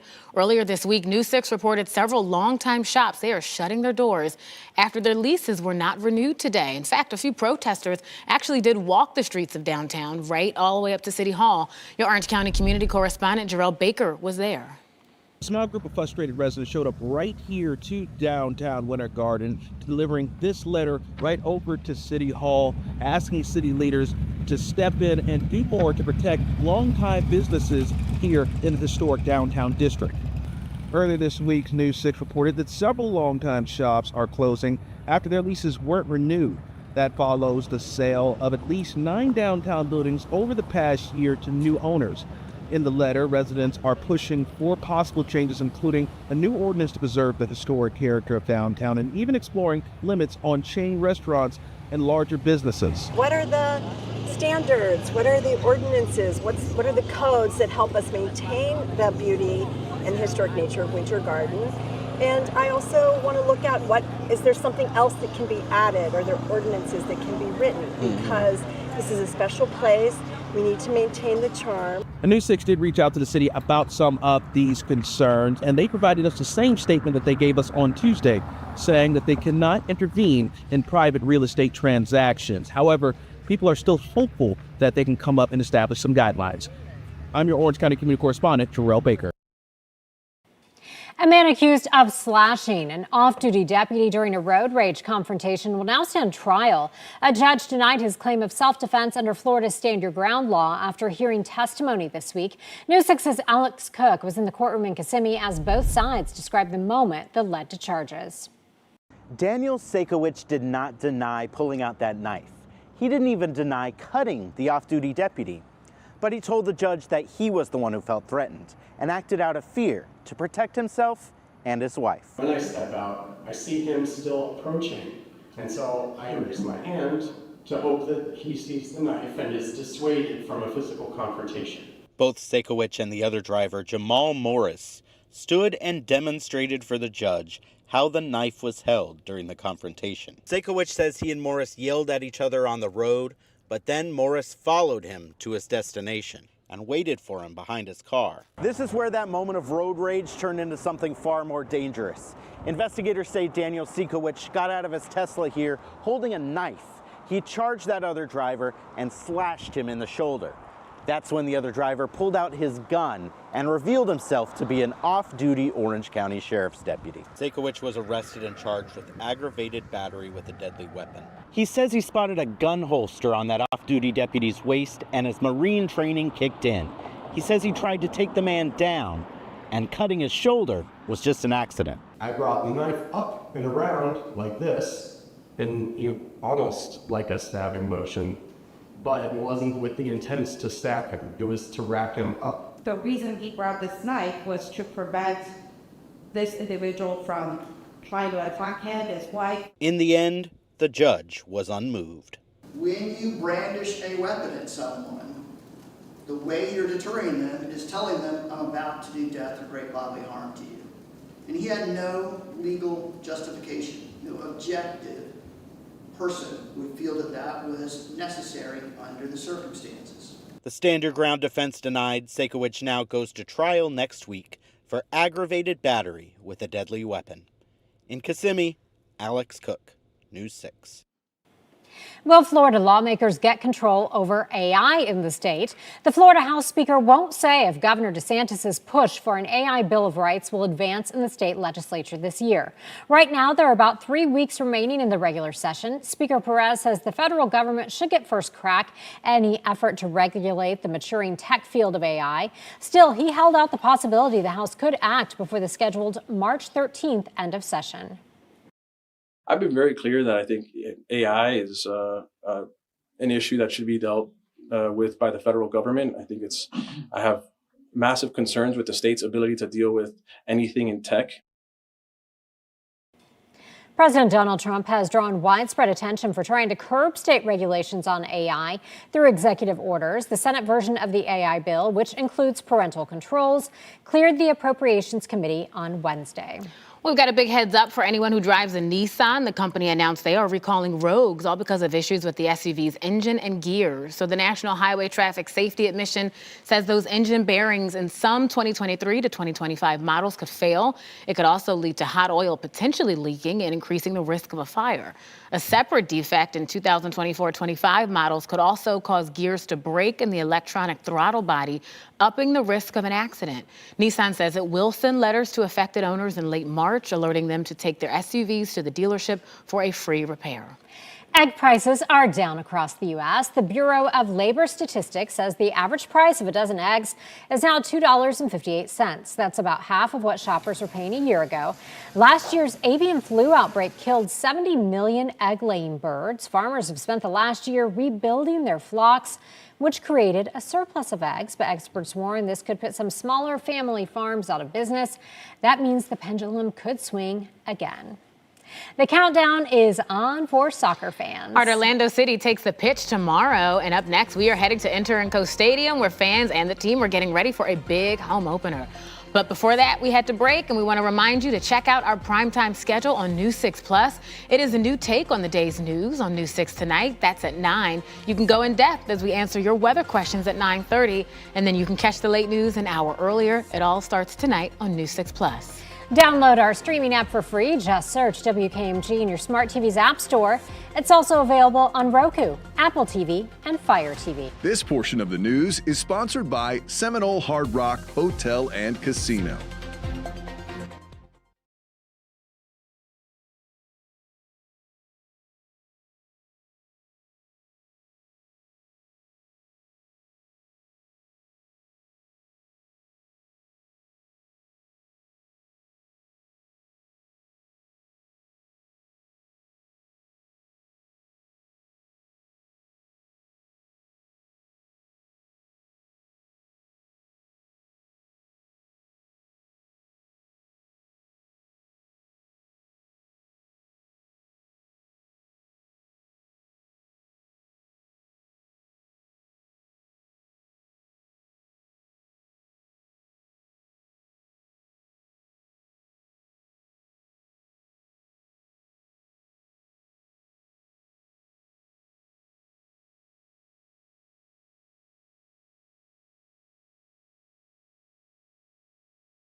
All right, get ready. The wait is almost over. Orlando City is literally kicking off its season at home tomorrow night. You ready? We are so ready. Red Bull New York is in town, and the excitement is buzzing. News 6 sports anchor Ryan Welch is at Inter&Co Stadium with a preview. And Ryan, we're really feeling good about this year.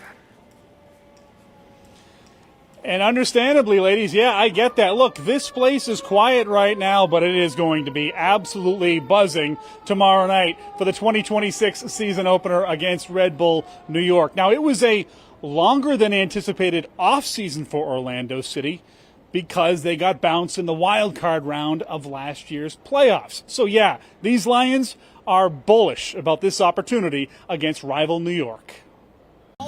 There's a familiar look to Orlando City as the 2026 campaign kicks off tomorrow night against Red Bull New York.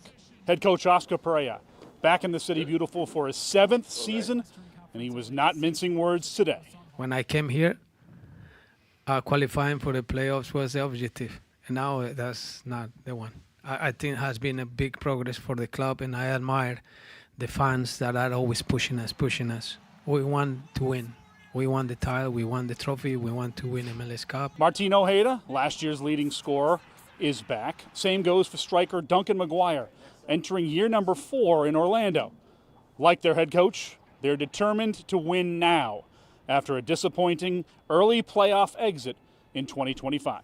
I know the feeling that we had when we were in that locker room after we lost to Chicago, and we were definitely had a sour taste in our mouth, but we were all excited to get back for preseason, and I can sense there's like a sense of hunger amongst the team that we were ready to get started. As for changes, there are several, including a big one in net. Pedro Galese, the stalwart between the pipes since 2020, is gone.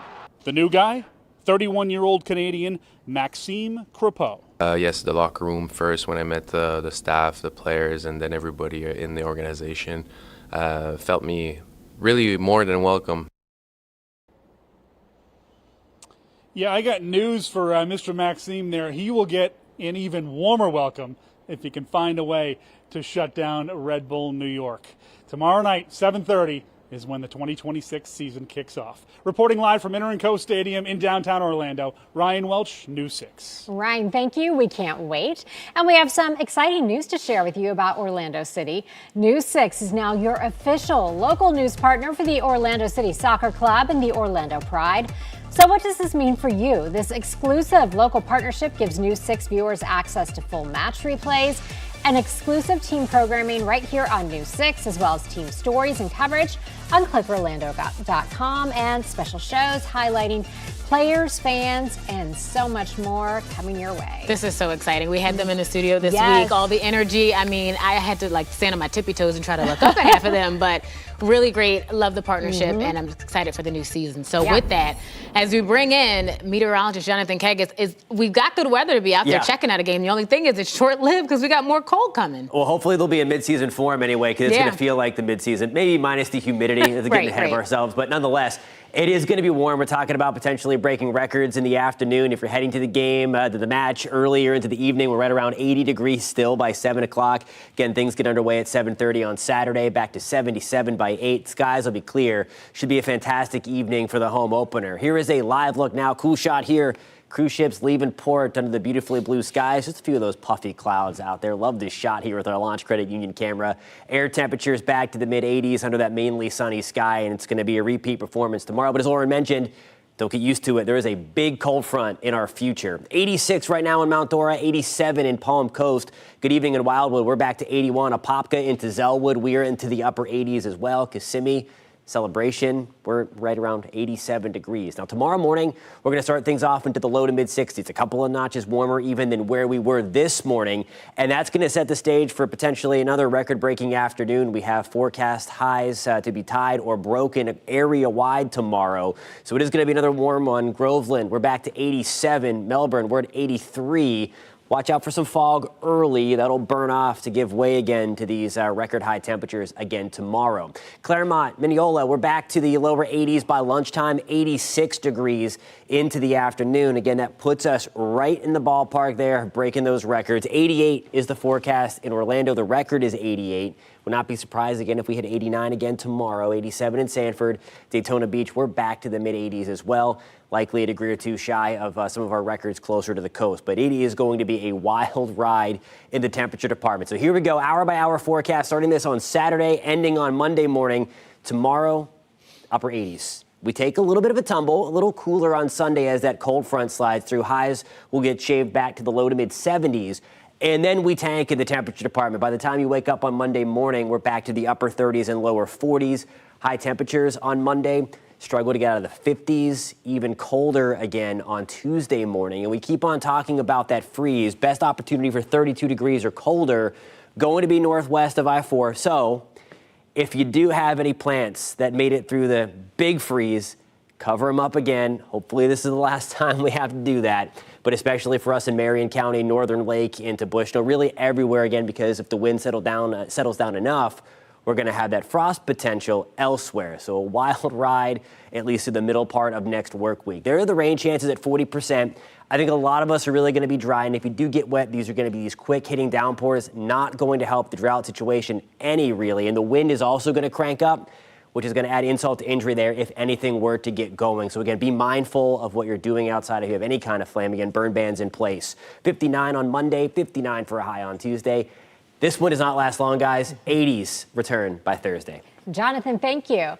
And remember, we want to see your weather pictures, your pet pictures, and your videos. All you have to do is open your camera app, scan the QR code you see right there on your screen, and click the link. These pictures could end up on TV. I will definitely show your pets on TV. You can also go to clickorlando.com/pins and upload your pictures and videos that way. I really wait for those pet pictures in your It's forecast. good. Yeah, I'm always watching like a hawk. We've got more news coming ahead at News 6 at 4. Including a look at 6 things you can do this weekend, from soccer to the zoo. Meteorologist Michelle Morgan breaks it all down for us. We want to bring you a quick live look at Mount Dora here. Beautiful day. You are watching News 6. We'll be right back.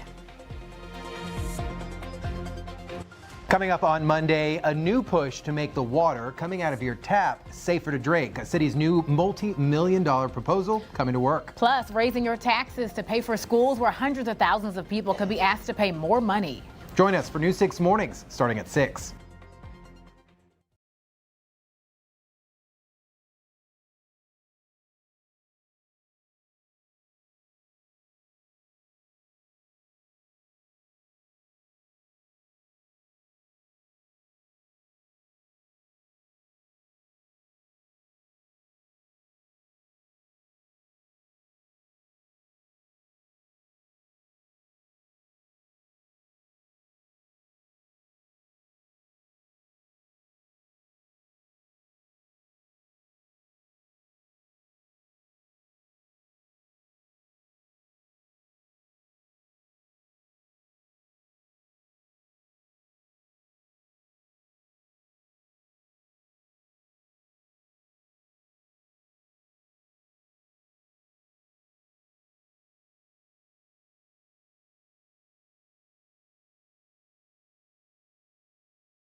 If you're looking for something fun to do this weekend, I've got a great lineup. The weather's going to be nice and I have great outdoor options. I'm here at the Central Florida Zoo and Botanical Gardens, where Brews Around the Zoo will be happening all weekend. I spoke to the CEO, Richard Glover, about what you can expect. These are 21 and up events. We'll have live music. There's going to be a lot going on here, animal encounters, a lot of things to see and do. It's just an atmosphere you don't usually get to walk around and drink in.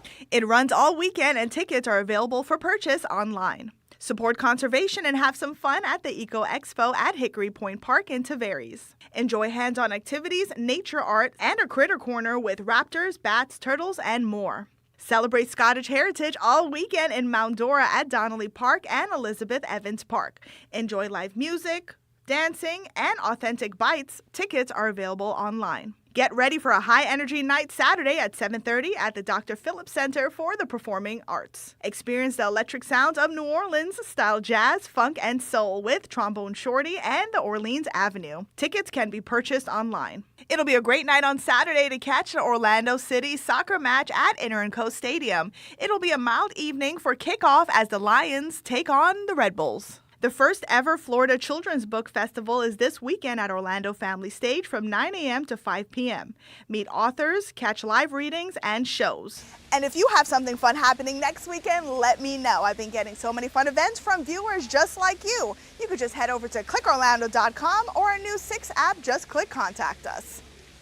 All right, Michelle, thanks for giving us those suggestions. We do have some heavy news to share with you, though. The death of actor Eric Dane from ALS at the tender age of 53. It has raised many questions about the disease and its effects. ALS is a progressive, fatal neurodegenerative disease. It's also referred to as Lou Gehrig's disease. It causes muscle twitching and weakness in arms and legs, as well as trouble swallowing, slurred speech, and affects chewing, speaking, or breathing. It is a rare disease with no clear family history and no single identifiable cause. The death of Eric Dane was a surprise for many due to his age. CBS News medical contributor Dr. Celine Gounder joined CBS Mornings to explain. People who are diagnosed with ALS are usually between the ages of 60 and 80, so Eric Dane was actually pretty young to have this. Yeah. Men do seem to be diagnosed more frequently.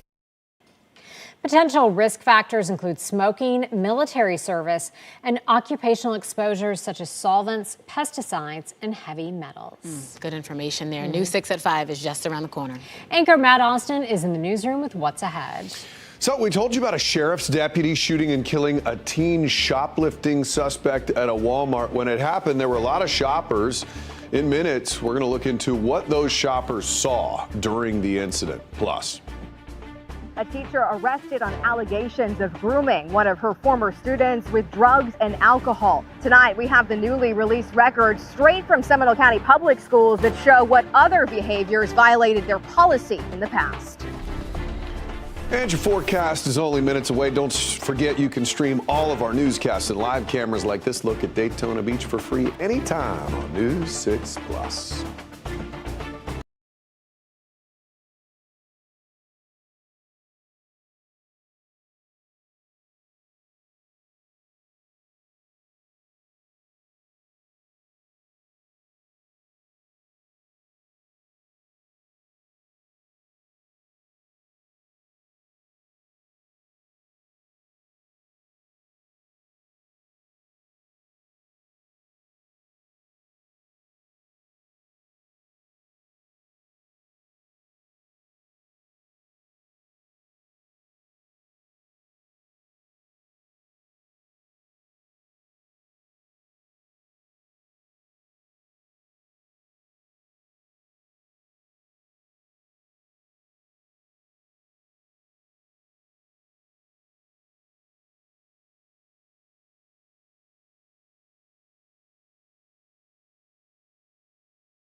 Hi there. Is this a cold open or no? Like, I don't know where.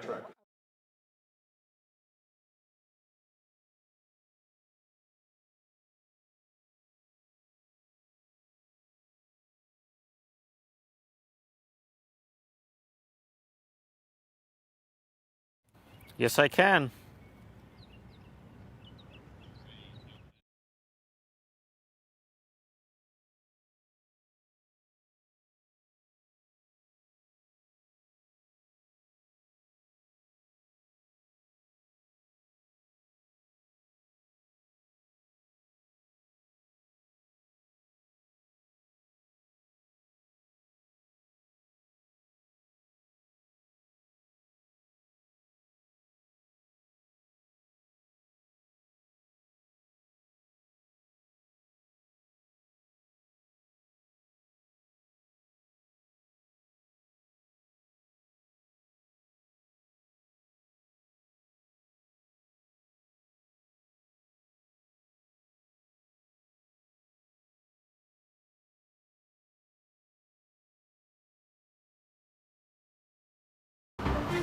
Tonight, the widely circulated video depicting the alarming moments after a fatal shooting inside a Point Siena Walmart. Plus, we're digging into a Seminole County school teacher's past after she was accused of having a sexual relationship with a student. And Trump attacking the Supreme Court over its ruling striking down tariffs. I'm ashamed of certain members of the court, absolutely ashamed, for not having the courage to do what's right for our country.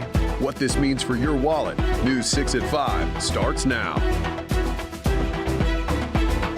We begin at 5 with newly obtained internal documents showing a teacher in Seminole County who was arrested this week on sex and drug charges. They had been warned in the past, it turns out, about her communication with students. Your Seminole County community correspondent, Catherine Silver, has been following this story since it broke Tuesday. And Catherine, you requested the teacher's personnel file and found out she has a history of disciplinary action. That's right, and I just got a hold of those records for Mackenzie McLean today. Her file documents unprofessional messages that were sent to students and inappropriate pictures that were sent to another teacher's husband using her school email. Mackenzie McLean. From the classroom to in custody. They're basically sex allegations. According to an arrest report, a former student of Mackenzie McLean's at Crooms Academy says she groomed him by buying him and his classmates alcohol, weed, and other substances and used him sexually. McLean's other indiscretions documented during her time at Seminole County Public Schools are not criminal in nature, but her personnel file shows she did violate school policy. Let's start here at Crooms, where she taught up until this week. In 2020, the principal sent this letter to McLean calling her behavior unacceptable. These are messages the district says she sent to students on Discord about another student. One reads, "He is the perfect example of what's wrong with society." Another, "I kicked blank off cheer last year." The principal warned McLean to only use approved methods of communication and not to message students overnight or talk about students. But McLean's personnel file shows her behavior was called into question years before that when she worked here at Sanford Middle School. In 2011, the Office of Professional Practices investigated McLean after it was discovered she inadvertently used the district's email system to send 2 nude pictures to the husband of another teacher. Records show McLean was suspended without pay for 1 day and transferred here to Jackson Heights Middle School. Oh, wow, that's awful, absolutely awful. For parents at Pickup, the shock has been spreading. That's one of her teachers. She was my teacher my freshman year I went here. I was bewildered. I reached back out to STPS again today, and they tell me McLean is still on leave pending the outcome of the criminal investigation. Earlier this week, a spokesperson said that any behavior that jeopardizes student safety will not be tolerated. I'm live in Seminole County. Catherine Silver, News 6. Catherine, thank you. To Osceola County now, where the alleged armed shoplifter shot and killed by a deputy inside a Walmart had just turned 16 years old. We're also learning the other two people deputies say were involved have been identified, but right now are not under arrest. News 6's Mike Valenti was one of the first on scene Thursday night. He joins us live. And Mike, that picture of what unfolded is becoming clearer, although there are still a lot of unanswered questions. Lots of unanswered questions indeed, Matt. This all unfolded shortly before 8:30 last night in the Walmart behind me. Lots of shoppers, as you can imagine, inside the store. Now we're getting a look at what some of those shoppers saw right in front of them. It's a video that has been widely circulated on social media. A body seen on the ground. Feet away, a sheriff's deputy. And two people in civilian clothes with guns drawn. The Osceola County Sheriff's Office says 3 people who were shopping inside the store announced to the deputy that they were armed and ready to step in to help. At the same time, customers were calling 911, reporting that they were hiding in the store. However, those calls have not been made public. Chris Blackman, Sheriff, Osceola County. Sheriff Christopher Blackman offering a short statement Thursday night, saying that one of his deputies, who had been contracted to work security at Walmart, confronted 3 people who a loss prevention officer claimed had stolen items on them. The loss prevention officer and our deputy attempted to meet those men at the front of the store. And when they did, one of the gentlemen took off running, had a gun in his hand. And with that said, our deputy fired downrange at the suspect and took him out. Can you say if the person who had the gun had pointed it at an officer? He had a gun in his hand running with it in the store. Was he pointing it at the deputy? Okay, that's all I got. Thank you. A spokesperson for the sheriff's office later told us the teen was near customers while he was holding the gun and that he ignored the deputy's orders to drop it. So this teen, whose name has not yet been released, that teenager turned 16 on December 30th and was from Point Siena. As for the other 2 people who were with the teen at the time, the sheriff's office say those individuals have been accounted for but not arrested. They also add that it's too early in the investigation to speculate about their involvement and any potential charges. Lots of unanswered questions, of course. We're going to keep digging into this, guys. For now, we're live outside the Walmart in Point Siena. I'm News 6's Mike Valenti. Back to you. Mike, thank you. The Supreme Court drops a huge Friday ruling on tariffs. The president's wide-ranging tariffs ruled unconstitutional. And Matt, you are breaking down more of today's ruling. Yeah, make no mistake, this could reshape the U.S. economy to the tune of, some say, $200 billion a year. It also sets up for possible lawsuits. However, it does not mean the White House has to necessarily give up on tariffs. They may just have to go back to the drawing board. And on that note, let's take a look at the big board. What happened today? The markets were up today. Now, if you looked at individual stocks, some automakers like GM and Ford, they saw a nice bump. They are heavily impacted by the tariffs. Today, I spoke with 2 experts on this topic, and the first was Brian Riley from the Free Trade Initiative. He explains what's happening in the markets today. Looking at the markets today, I know a lot of people may have expected a big change one way or another. It didn't really have a huge impact on the markets unless you were, say, an automaker. Do you think that those prices were already baked in? Is that why we didn't see a big change? I think most people expected this decision, and so the prices were more or less baked in. But I do think what it shows is some of the people who were really big supporters of the tariffs, from President Trump on down, said, oh, this is going to be economic catastrophe. It's going to be terrible if the Supreme Court strikes them down. And it turns out, at least so far, that hasn't been the case. Okay, so I don't want to get too far in the weeds here on the tariffs, but these were specific tariffs imposed by the president using the International Emergency Economic Powers Act.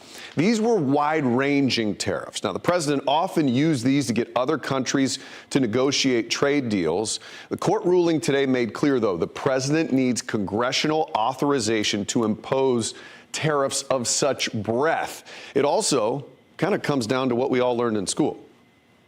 When we all went to school, we all understand Congress has the power of the purse. Is that what this comes down to? Is that the crux of this Supreme Court decision today? This idea that he can impose sweeping or taxes at his whim is that's not found in U.S. law. So I think that's the bottom line here.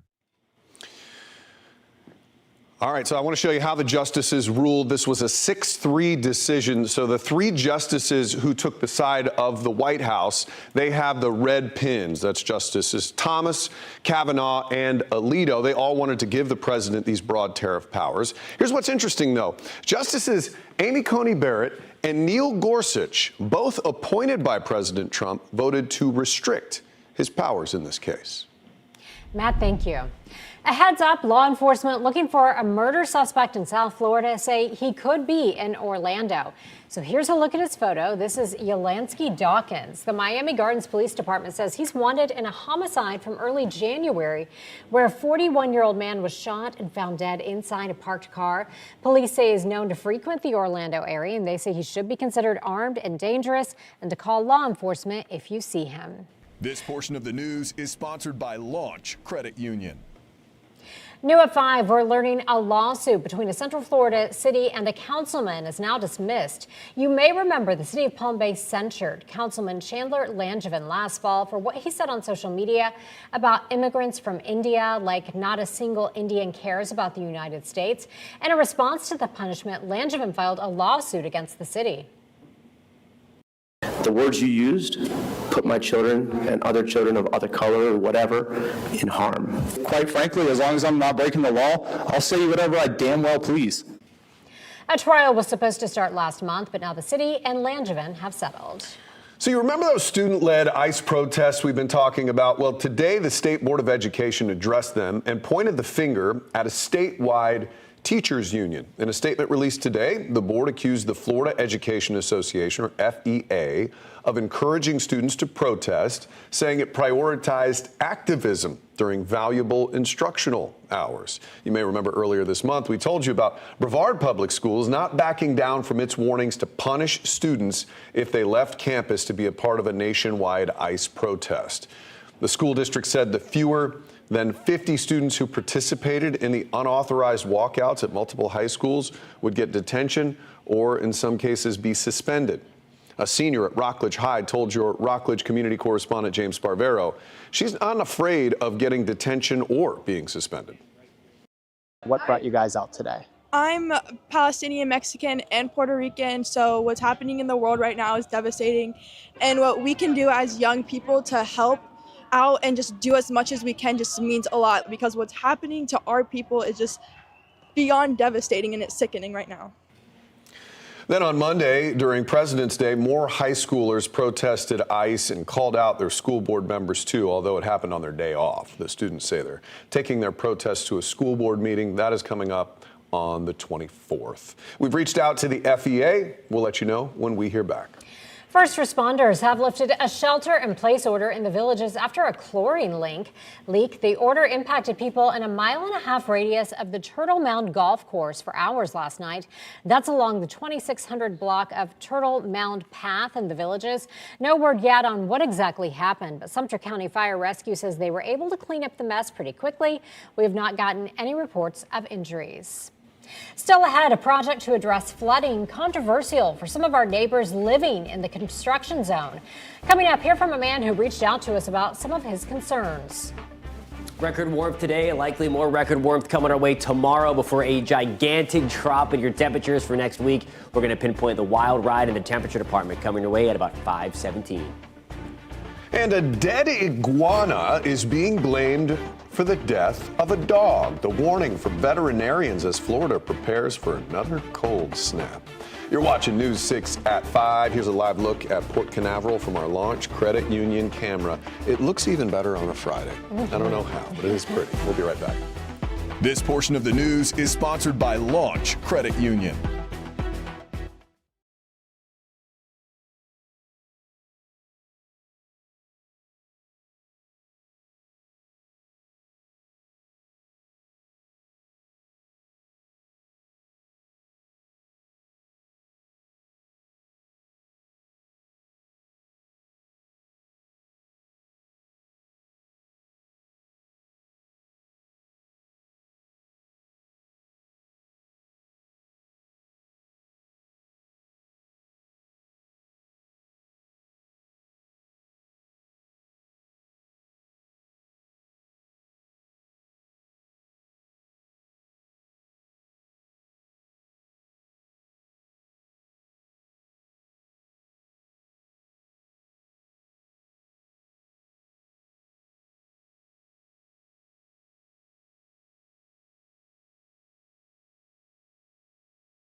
It's a project addressing drainage and flooding complaints, but some people on the street think digging ditches along the county right-of-ways could create more problems in their neighborhood. Your Titusville community correspondent James Sparvero found out it's become an issue that not only pitted neighbors against each other and the county as well.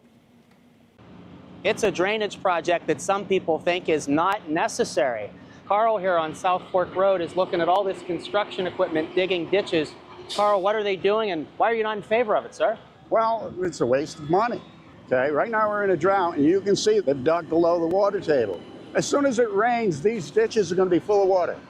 And as soon as I got here to South Fork Road, I could see the big construction equipment that Carl was telling me about. I'm watching them dig more of these ditches right now. So what would you like to see the county do? What I want to see happen, quite honestly, is they fill this back in and put it back the way it was. The way it was across the street wasn't okay for Carl's neighbor, Gary. Last time we had a big rain, it took us 7 days to pump the water. He's glad the county's doing the project. Your neighbor, Carl, who I talked to, he said 30 years ago when he moved in and it was flat, there wasn't any problem with flooding. What can I say? 30 years ago when we moved in, we've always had a problem on this side of the street. I don't care about him. He's on the other side of the street for us. When I asked the county for a comment, it said it's not getting in the middle of any neighbors' disputes, but told me the project will make flooding less severe. In case you were wondering if the ditches are on anyone's property, the county says they're on its right-of-way. Well, as neighbors are pitted against neighbors here, Carl told me next he'll be speaking out at Tuesday night's county commission meeting. That'll be his chance to address North Brevard Commissioner Katie Delaney, who I talked to back in the fall following Titusville's record flooding. We'll let you know what's said Tuesday and if it has any impact on this project. In Brevard County, I'm your Titusville community correspondent, James Sparvero, News 6. Well, we're basically Olympians. We set records today. We're going to set some more tomorrow because that's just what we do here in Florida. Meteorologist Jonathan Kagas looking pretty good out by the port. Fantastic out by the port. Fantastic everywhere in Central Florida. If you like it on the warmer side, again, record warmth across most of Central Florida. Everybody at least tied or broke a record today. Hopefully the people on this cruise ship downloaded the free News 6 weather app and looked at the forecast for when they come back on the other side of the weekend because they need the heavier jacket when they get back into Port Canaveral. That's a live look. With our Launch Credit Union camera this evening, there is the free News 6 weather app you can download to stay up to date with the forecast tonight. Air temperatures back in the lower 80s right now. Gorgeous and remainingly clear skies. The breeze at about 15 miles an hour out of the southwest, pumping in that warmth, working in tandem with the sunshine. To get us back to this, again, most of us either tied or broke a record today. 86 in Sanford, we set a new record. 83 degrees right now in Leesburg. Ocala, good evening. We are at 81 degrees. Now, tomorrow morning, we are starting things off into the low 60s in Mount Dora. Bushnell, we're at 62. Melbourne, also at 62. Palm Bay, Grand Falcaria, we're back to around 60. Tomorrow afternoon, back in record territory. I think we'll either tie or break records again tomorrow. We're back to 87 in Mount Dora. Oviedo, we're at 87 as well. Watch out for a little bit of fog to start. That's why there's that haze right there over the sunshine. That's going to be for the beginning of the day, and then we will see that burn off quickly to make way for some sunshine. Now, what we don't have much of in the forecast is rain, and that's obviously a big deal. You don't need me to tell you that it's dry out there. 40% shot for a few showers or downpours on Sunday. I think they will be few and far between, and if you are lucky enough to get wet, there is going to be just those quick hitting downpours, not going to amount to much, and then we dry things back out again. There they are. That's late Sunday morning. That's 10 o'clock. It's really all that's I have for you along the cold front that works its way through Central Florida. That's 11 o'clock on your Monday morning. By lunchtime, we're already watching that drier air blast right back down the Florida peninsula. Of course, the ground is already dry. Add more dry air on top of that. That's going to help to dry things out further and more quickly again, especially with the colder air joining in as we move into really Sunday night, Monday into Tuesday. There's the rainfall forecast through about Sunday evening. That's pausing this at 11 o'clock. Mentioned yesterday, I thought 1/10 of an inch would be on the higher end of things in the latest modeling. Not even coming anywhere close to that again. Just a few quick hitting downpours in between. And the one thing that we're going to watch as this front comes through as well, if you remember last week when we had the cold front coming through before we had some of the storms, we had the brush fires pop up like crazy because we had the winds start to go nuts out ahead of it. And that's exactly what's going to happen again. So just be mindful of that as we get into Sunday, that we're going to have wind gusts 25 to 30 miles an hour before, during, and then after that front crosses as that drier air starts to swing back through Central Florida. So again, just a couple of things to be mindful of. Low rain chances on your 7-day forecast come on Sunday. Then here's the drop in temperatures behind that front. We're waking up to upper 30s and lower 40s. That's on Monday morning. High temperatures going to struggle to get out of the 50s again. We're going AC to heat over the next 7 days, guys. Low to mid 30s on Tuesday morning. We're back to the 70s though on Wednesday. We've been talking about this. This one's short-lived. Lower 80s by Thursday and Friday. We're all over the place, Jonathan. Thank you. Still ahead. Why is a dead iguana being blamed for the death of a family dog? What pet owners should know ahead of Florida's next cold snap. Your weekend evening traffic alert. Listen, make sure you're paying attention over the weekend. You will see some heavy construction out here. The routine stuff, I-4 World Drive, and you could possibly see some of those extended lane closures down as you head westbound towards Polk County because of that traffic alert we issued during that Friday morning show. So just make sure you're paying attention out there. 528 also east and westbound. Be a little slow, but the lanes will be open. Same thing, I-4 out by the Turnpike. And then, of course, watch out for a big closure overnight down in our southern portions of the Turnpike down in Osceola County. Of course, the detours will be set up. I'm Trooper Steve with the News 6 traffic alert. Drive safely. Have a great weekend. I'll catch you Monday morning. Here's a live look at downtown Orlando from our Light Orlando Delivering Hope camera. Friday evening, looking very nice. You're watching News 6 at 5. We'll be right back.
Well, tonight, a dead iguana is being blamed for the death of a family's dog. This happened in Palm Beach County. Bridget Garrison says she took her dogs, Karma and Tally, on a walk last week, and the two got a hold of an iguana that had been dead and ate the arms and legs off. Days later, she says the sickness set in. The vet says both dogs contracted botulism, a toxin found in iguanas, and unfortunately, there is no treatment.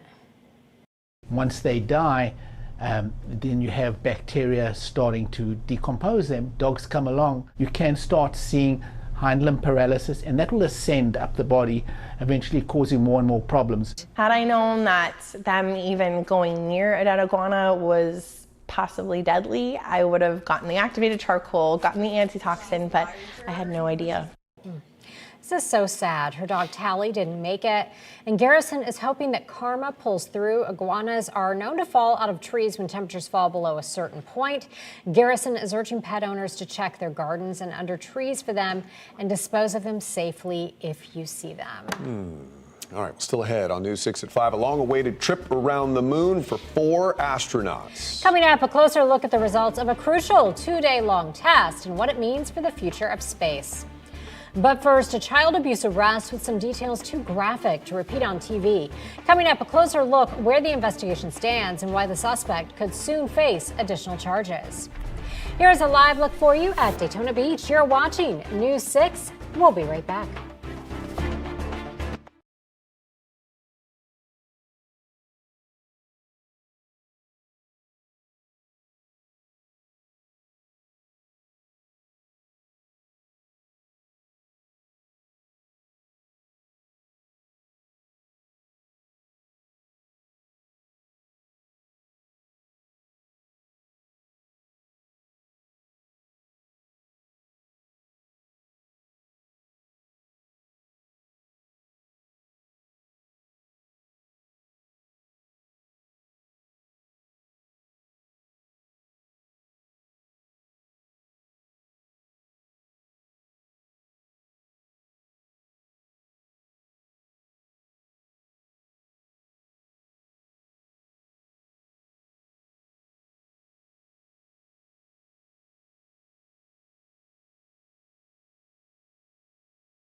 So glad you're with us. I'm Julie Broughton. I'm Matt Austin. You're watching News 6 at 5. We're following a bunch of top stories for you on this Friday.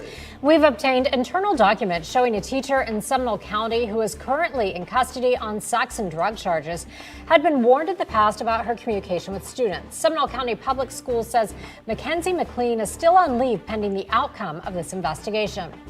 The Osceola County Sheriff's Office says the young man shot and killed by deputies in a Walmart just turned 16 in December.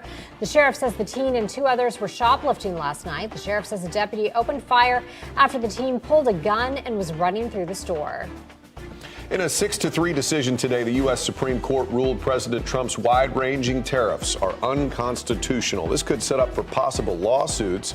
However, it does not mean the White House has to give up on tariffs. Justices Brett Kavanaugh, Clarence Thomas, and Samuel Alito dissented.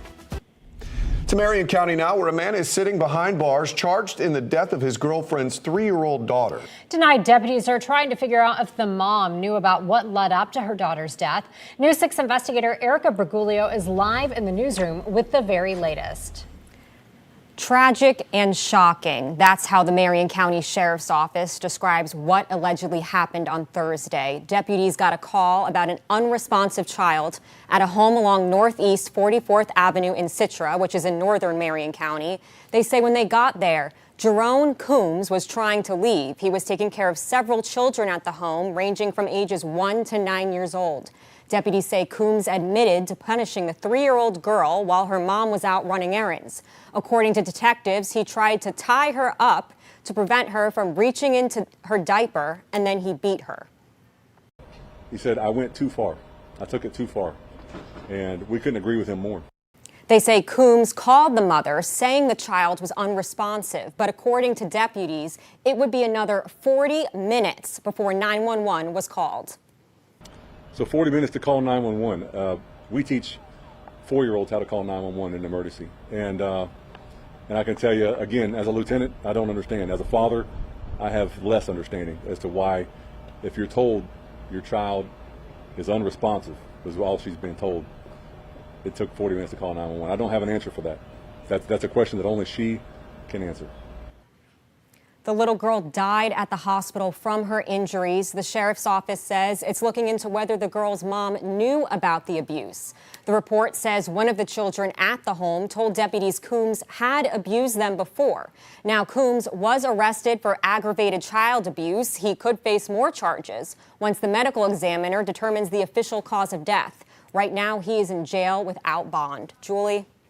Erica, thank you. Just absolutely horrific. In Volusia County, 2 people are dead after the car they were in hit an embankment, flipped over, and caught on fire. The crash happened around 9:30 last night on Tomoka Farms Road, south of Bellevue Avenue. That's near Daytona Beach. Florida Highway Patrol says it doesn't know why the driver ran off the road. After it hit an embankment, it overturned and crashed into construction equipment, ejecting the passenger and setting the car on fire. A portion of I-4 is fully back open after a depression in Haines City caused some real traffic issues. The Polk County Sheriff says the hole opened up last night on the westbound lanes of I-4 in Haines City. It prompted those lanes to be closed from Champions Gate Boulevard to US 27 exit there. It's about 3 miles. Officials have not released any more details, including what caused this thing. We'll let you know when it happens. Well, very smoothly. That's how NASA describes what the second wet dress rehearsal happened in a news conference about the SLS rocket that'll help carry astronauts around the moon. But was that rehearsal enough to launch the real thing in a few weeks? So for that answer, we turn to News 6 anchor Lauren Melendez. Yeah, so that press conference lasted more than an hour as NASA broke down all the technical details about what ultimately pushed that back. But there was good news today. Things are on track for a crewed trip to the moon in early March. Remember, 2.5 weeks ago, they were first testing this SLS rocket. It had a significant hydrogen leak. It had valve issues. It had a ground system problem. All of that, of course, we know pushed things back. But today, NASA said that leak is fixed. Filters have been replaced. Even some of those astronauts, they were there to observe. Now, NASA was transparent. There are still a few lingering bugs that need to be fixed, but no glaring concerns like they saw during that first rehearsal. We were able to fully tank the SLS rocket within the planned timeline. We demonstrated our crew module closeout activities with the closeout crew, again, on the timeline. And we also successfully demonstrated the launch countdown. So astronauts are preparing for a soft quarantine. That's to make sure they don't get sick ahead of launch day. This is another really good sign. But the question is, what now, right? NASA will have to analyze all of that data they collected during the rehearsal yesterday. And pending that outcome, March 6th, that could be the first historic mission to the moon in more than 50 years.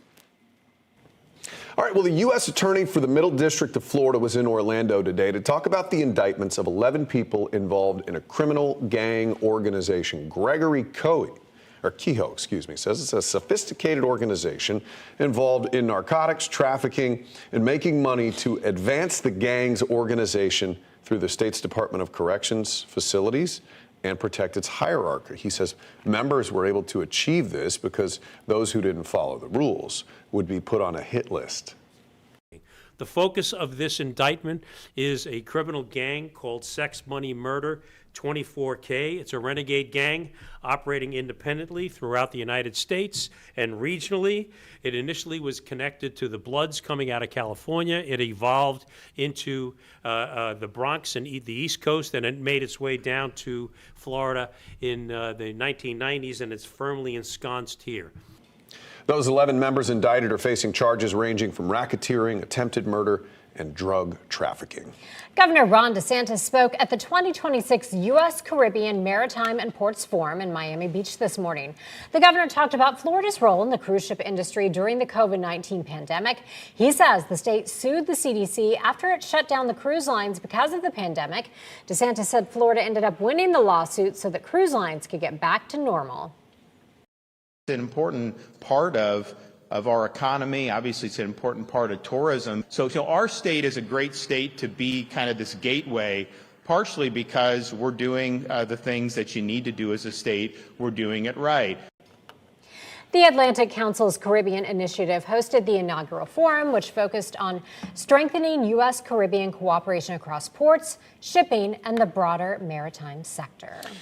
Iran's foreign minister says military strikes will not stop their nuclear program. The only way to resolve the standoff is through negotiations. President Trump says Iran has 10 days to agree to a deal or, quote, bad things will happen to them. CBS's Natalie Brand is at the White House. President Trump has a new warning for Iran, laying out a timeline of 10 to 15 days with a massive U.S. military buildup in the region. We're either going to get a deal or it's going to be unfortunate for them.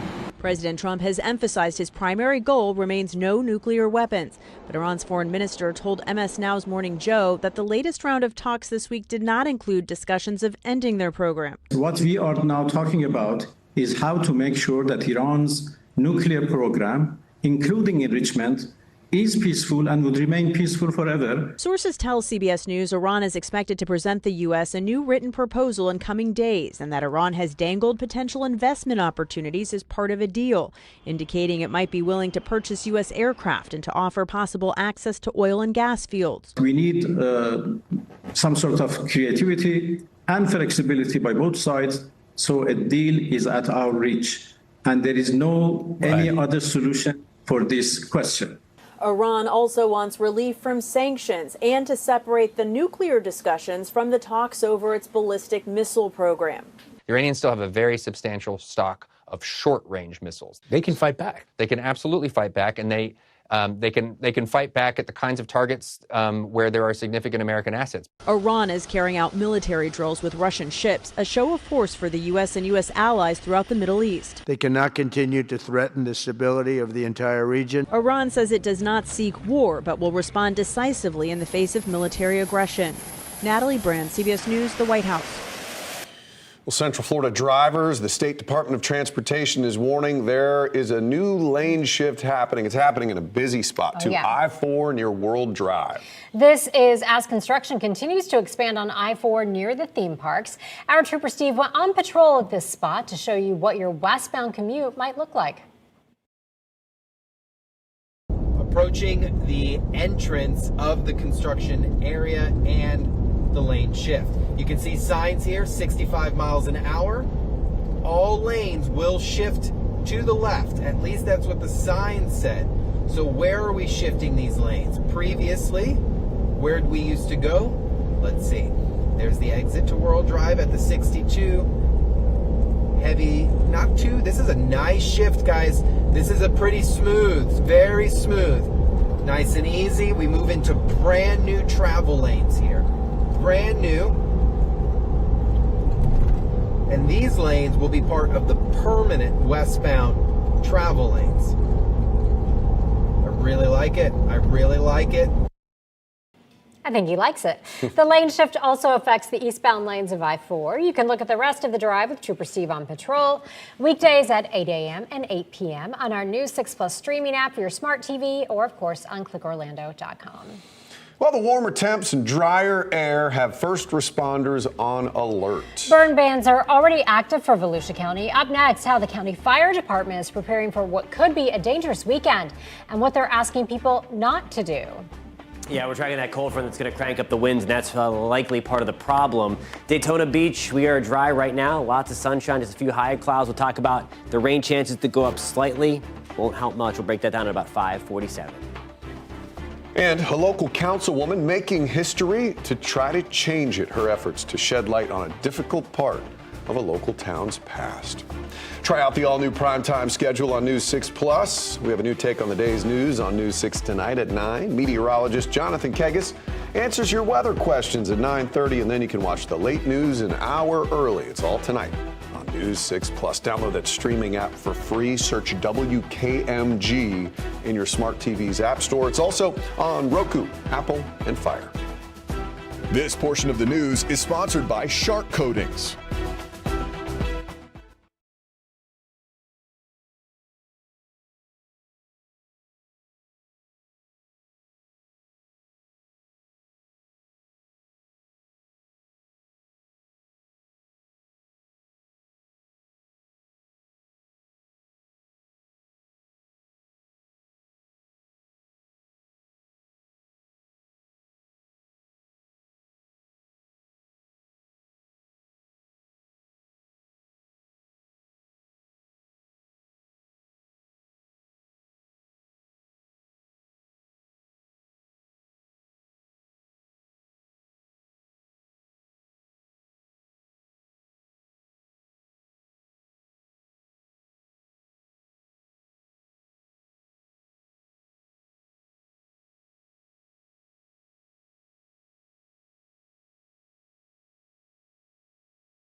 Volusia County is under a burn ban as the drought index is expected to keep rising through the weekend, pushing the risk for brush fires and wildfires to extremely high levels. Your community correspondent Molly Reed spoke to the county fire chief about why this needs to be taken seriously.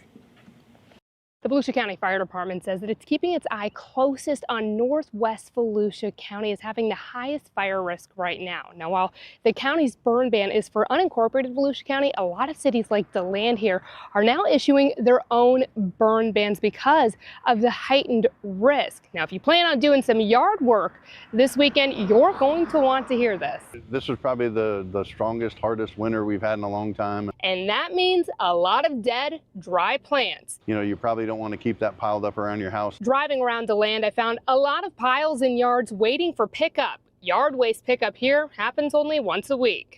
There's people that have yard debris that normally they would burn, and right now the only thing we could tell them is take it to landfill, take it to transfer stations. If you miss pickup day, firefighters want you to take your yard debris to the landfill yourself to protect yourself and your neighbors. Of course, the burn ban also means no open flame grills, no bonfires. Don't throw your cigarettes out the window, and watch sparks closely. We're starting to see some on the west side, but predominantly the northwest end of the county is the driest right now. Chief King says they are amping up their responses, knowing how quickly small fires can grow and turn dangerous right now. We're sending extra tenders, brush trucks, so right now we're actually what we would say in a level 2 response, where we're sending double what we would to a normal.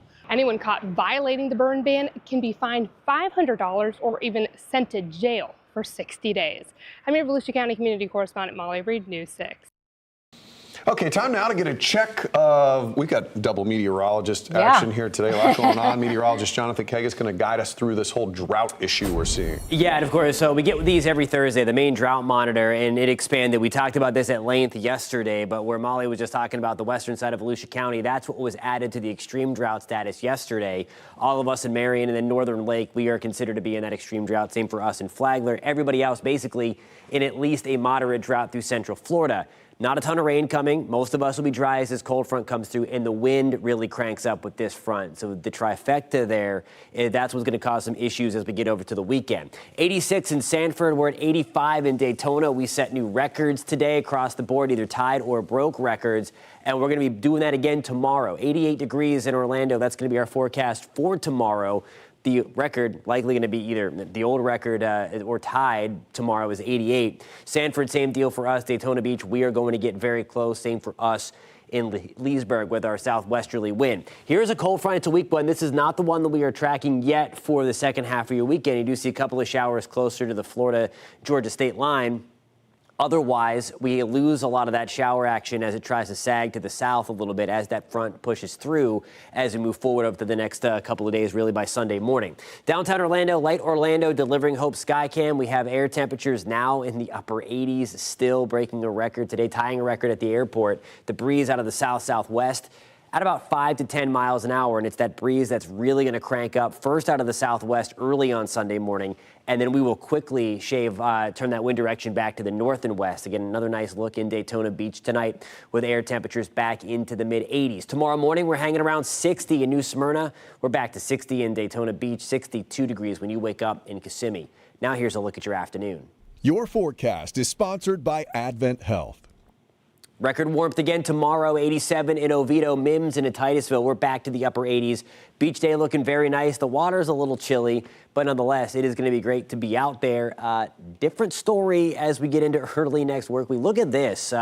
Certainly some weather whiplash. High temperatures tomorrow, again, record territory on the warm side, 88 degrees. By the time you wake up on Tuesday morning, we're talking about low to mid 30s.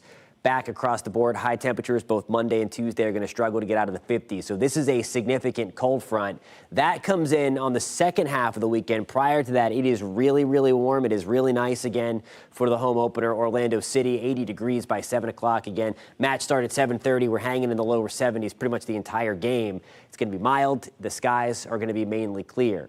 And then the front comes through. This is going to be on Sunday. This is tracking this for you as we get towards the early morning hours. It's 9 o'clock. You see a couple of downpours popping up. That's about it. There's not a ton of rain coming with this front, but as mentioned before, this front is going to crank up the breeze a little bit out ahead of it on the south and west first, and then right as it comes through that colder, drier air, you see the blue arrows, right on down the Florida Peninsula, going to usher in a very dry air mass. And that in and of itself is going to quickly dry things out even further as we move into the early part of next work week. 78 on Sunday as that front comes through, rain chance to up to 40%. Again, it is not going to amount to much.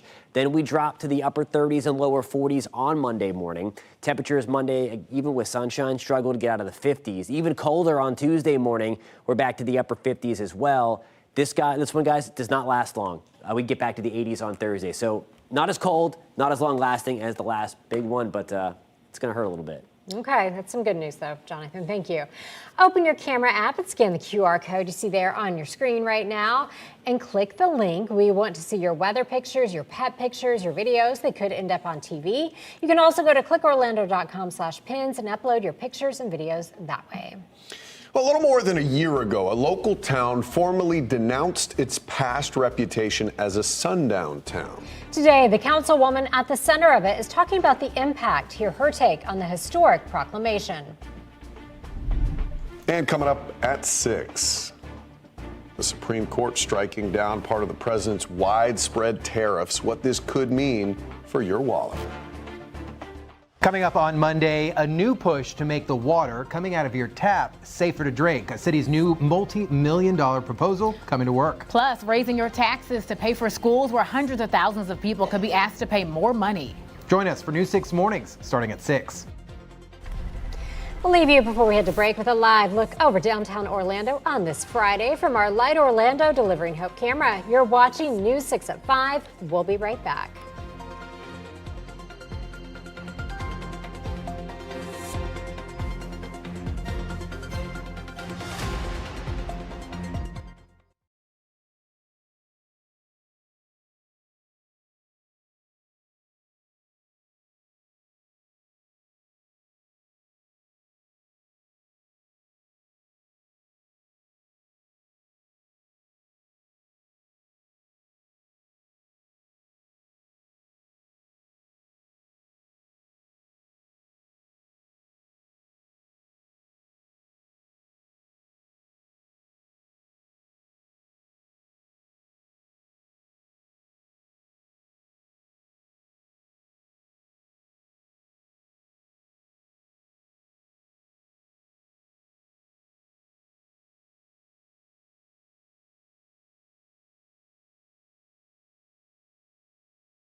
Well, today, St. Cloud is rightfully viewed as a bustling city, boasting diversity, development, economic growth. But it wasn't always so pretty.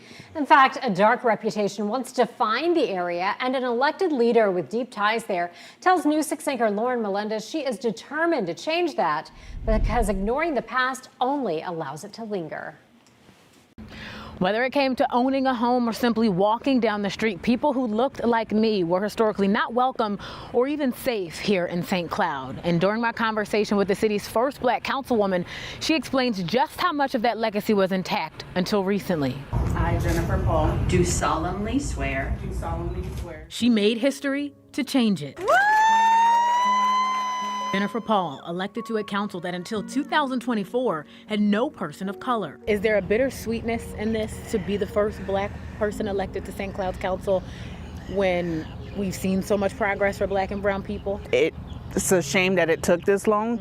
I just knew it was necessary. Necessary because as a fourth-generation Paul, her roots are intertwined with thousands of families who knew some of the city's modern-day neighborhoods as colored quarters. People say when they come through traveling, they skip St. Cloud. For 115 years, Paul says that term has been a painful reminder of racism for black families and tethered to an even graver reality.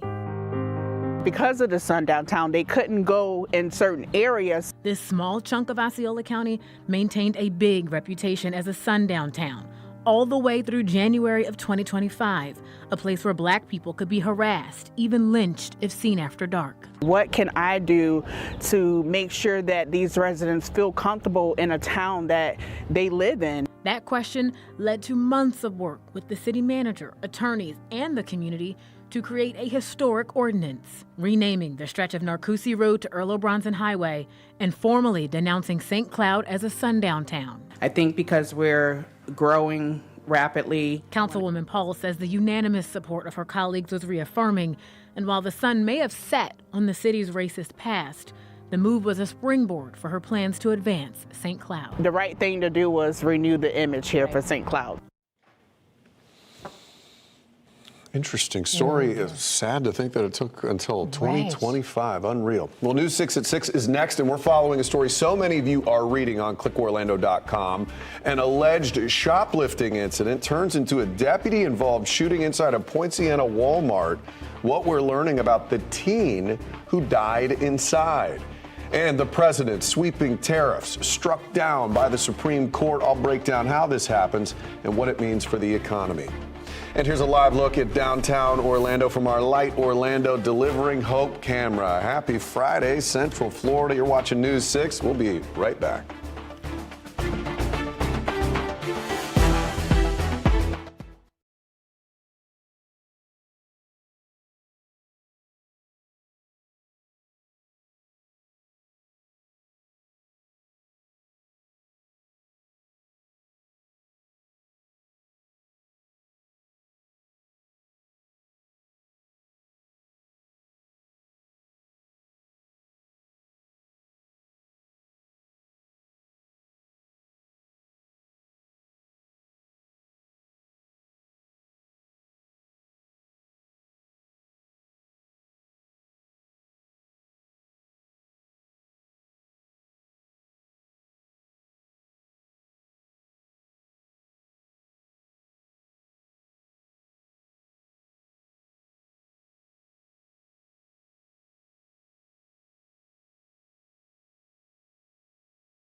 A major ruling by the Supreme Court could reshape the U.S. economy. This idea that he can impose sweeping or taxes at his whim is just, that's not found in U.S. law. So I think that's the bottom line here. We have team coverage for you, as this decision could also have an impact on local businesses and your wallet. People don't want to pay those high prices, and that makes it harder on us. Our sales go down, and that's not fun for anybody. And we have an update on a deadly scene at a Walmart in Osceola County. What we now know about the person who was shot by a deputy. News 6 at 6 starts now. So let's start with the Supreme Court dropping a huge Friday ruling on tariffs. The president's wide-ranging tariffs ruled unconstitutional. Make no mistake, this reshapes the U.S. economy to the tune of some $200 billion a year and sets up for possible lawsuits. However, it does not mean the White House has to necessarily give up on tariffs. They may just have to go back to the drawing board. And on that note, let's take you to the big board. The markets were up today on the news. If you look at individual stocks, automakers like GM and Ford, they saw a nice bump today. They're heavily impacted by the tariffs. Today, I spoke with two experts on this topic. The first is Brian Riley from the Free Trade Initiative. He explains what happened with the markets today. Looking at the markets today, I know a lot of people may have expected a big change one way or another. It didn't really have a huge impact on the markets unless you were, say, an automaker. Do you think that those prices were already baked in? Is that why we didn't see a big change? I think most people expected this decision, and so the prices were more or less baked in. But I do think what it shows is some of the people who were really big supporters of the tariffs, from President Trump on down, said, oh, this is going to be economic catastrophe. It's going to be terrible if the Supreme Court strikes them down. And it turns out, at least so far, that hasn't been the case. So I don't want to get too far in the weeds here, but these tariffs were imposed by the president using something called the International Emergency Economic Powers Act. These are the wide-ranging tariffs. The president often used them to get other countries to negotiate trade deals. The court ruling today, though, made clear the president needs congressional authorization to impose tariffs of such breadth. And it all comes down to what we learned in school. When we all went to school, we all understand Congress has the power of the purse.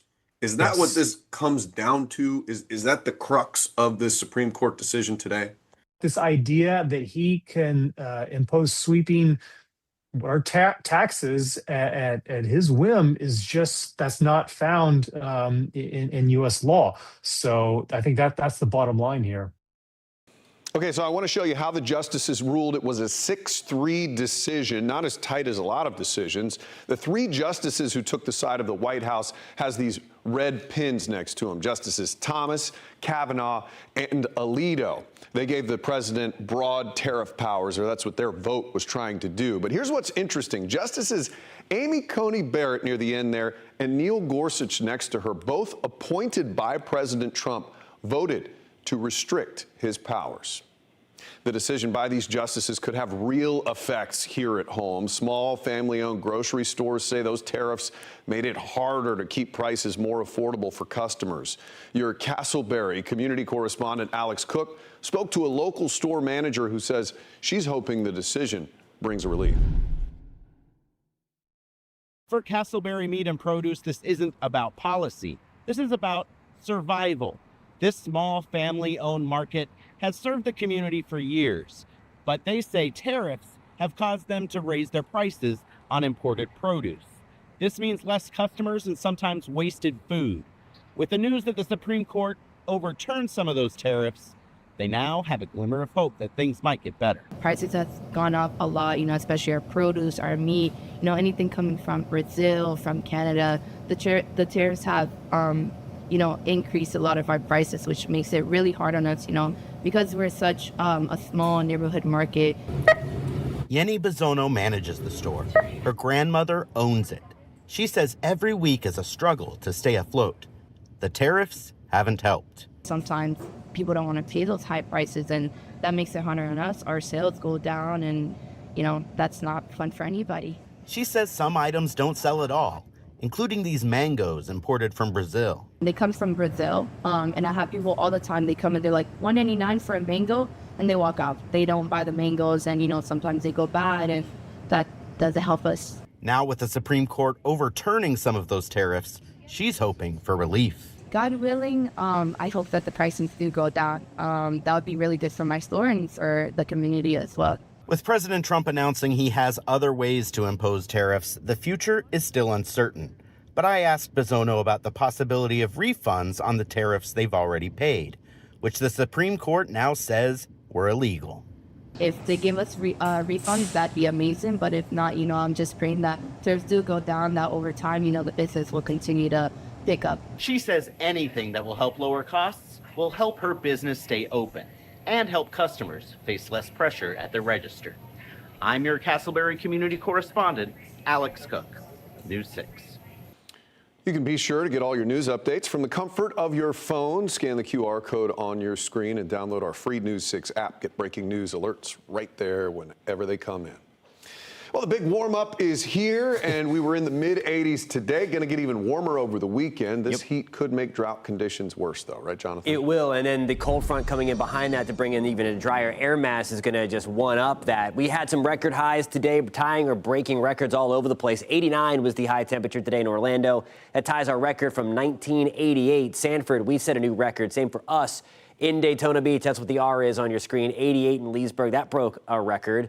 We tied a record for us in Melbourne, 86. 86 was the old record as well. Now, tomorrow, we are warm again. We're back in that same ballpark, so likely breaking more records again tomorrow. We're starting things off in the mid-60s, 78 by 10, mid to upper 80s by the early part of your afternoon. Then the cold front crosses Sunday. That changes everything.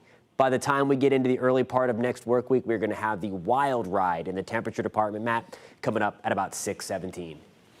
All right, Jonathan, thank you. Well, officials are investigating the moments leading up to an Osceola County Sheriff deputy shooting and killing a 16-year-old inside a Walmart. The sheriff's office has described the teen as an armed shoplifter.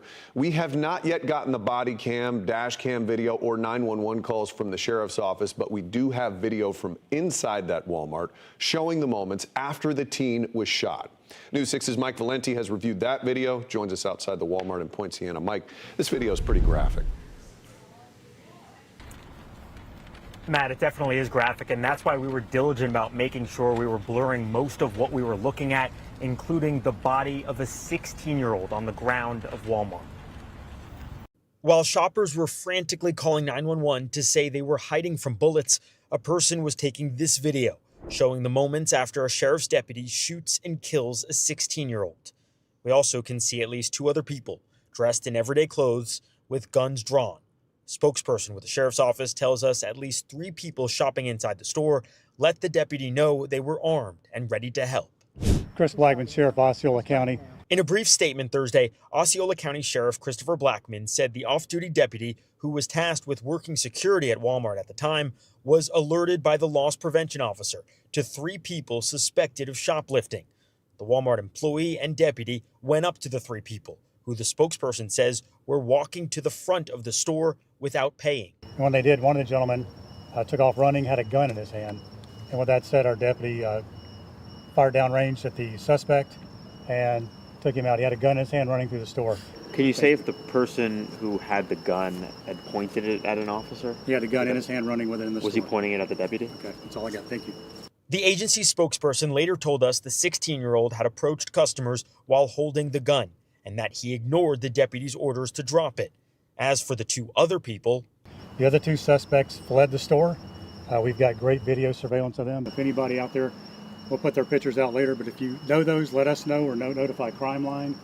But Friday afternoon, the sheriff's office said they would not release any additional information, including the surveillance video. The spokesperson says deputies have identified and accounted for those 2 people, one of whom is also a minor, but that they have not been arrested, saying they're not far enough into the investigation to speculate about those 2 people's involvement and any potential charges. Back here live outside Walmart, we do not yet know the name of the teen who died, but authorities tell us he's from Point Siena and he turned 16 recently on December 30th. Suffice it to say, a lot of unanswered questions. To help us answer what we can is News 6's Troy Campbell. And Troy, you've been looking into some of the relevant Walmart policies here. Yeah, Mike, one of the things we wanted to look into is how do Walmart employees even approach anyone that they suspect of shoplifting in the first place? Now, something of note right here in their policy is that employees must do everything they can to also keep that suspected shoplifter safe and also customers. So if we take a look at that policy right away, it says only a store manager or a member of their asset protection team can surveil, investigate, or detain someone suspected of shoplifting. Most importantly, before acting, that suspected shoplifter must be seen passing the last point of sale, which of course means walking past the register. If that happens, Walmart policy allows, quote, authorized associate to approach the person, tell them why they're approaching, and also listen to any explanation. Then the worker can decide whether to detain them. However, their policy states if that suspect becomes violent, the employee must disengage, and adds if the suspected shoplifter has a weapon, quote, the suspect must not be approached. Instead, security should contact law enforcement. Now, when it comes to firearms inside the store, Walmart says we request that customers no longer openly carry firearms into Walmart unless they are authorized law enforcement. Walmart states this policy is motivated by our desire to create a safe environment in our stores. So again, this policy stating, Mike, that only a security personnel can approach someone suspected of shoplifting. However, violent or if they have a weapon, they can't approach. And we do know in this case it was a member of law enforcement, an off-duty deputy who did shoot and kill. Yeah, an important caveat there. Obviously, Walmart is deferring to local law enforcement, but that is important background knowledge. News 6's Troy Campbell, thank you so much. Again, lots of unanswered questions here. We're going to stay on top of this, but for now, the Osceola County Sheriff's Office says they're not releasing any more additional information. They're deferring to the FDLE, which is in charge of this investigation. We're live in front of the Walmart in Poinciana. I'm News 6's Mike Valenti. Back to you. All right, Mike and Troy, both live for us out there. Thank you. This is a story we've been following all day. We'll continue to stay on top of it. You can read our full reporting over at clickorlando.com. And coming up next at 6. A teacher arrested on allegations of grooming one of her former students with drugs and alcohol. Tonight, we have the newly released records straight from Seminole County Public Schools that show what other behaviors violated their policy in the past. Good evening. Tonight ahead on the CBS Evening News, that major Supreme Court decision. It threw out the president's tariffs, those sweeping global dues being brought in. What it means for you tonight on prices and the next round of tariffs the president now promises. All that and more ahead on the CBS Evening News. This portion of the news is sponsored by Advent Health.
News 6 has obtained internal documents showing a teacher in Seminole County who was arrested this week on sex and drug charges had been warned before about her communication with students. Your Seminole County community correspondent, Catherine Silver, has been following this story since it broke Tuesday. She found out the teacher has a history of disciplinary action. I just got a hold of the file today for Mackenzie McLean. It documents unprofessional communication sent to students and inappropriate pictures that were sent to another teacher's husband using her school email. Mackenzie McLean. From the classroom to in custody. They're basically sex allegations. According to an arrest report, a former student of Mackenzie McLean's at Crooms Academy says she groomed him by buying him and his classmates alcohol, weed, and other substances and used him sexually. McLean's other indiscretions documented during her time at Seminole County Public Schools are not criminal in nature, but her personnel file shows she did violate school policy. Let's start here at Crooms, where she taught up until this week. In 2020, the principal sent this letter to McLean calling her behavior unacceptable.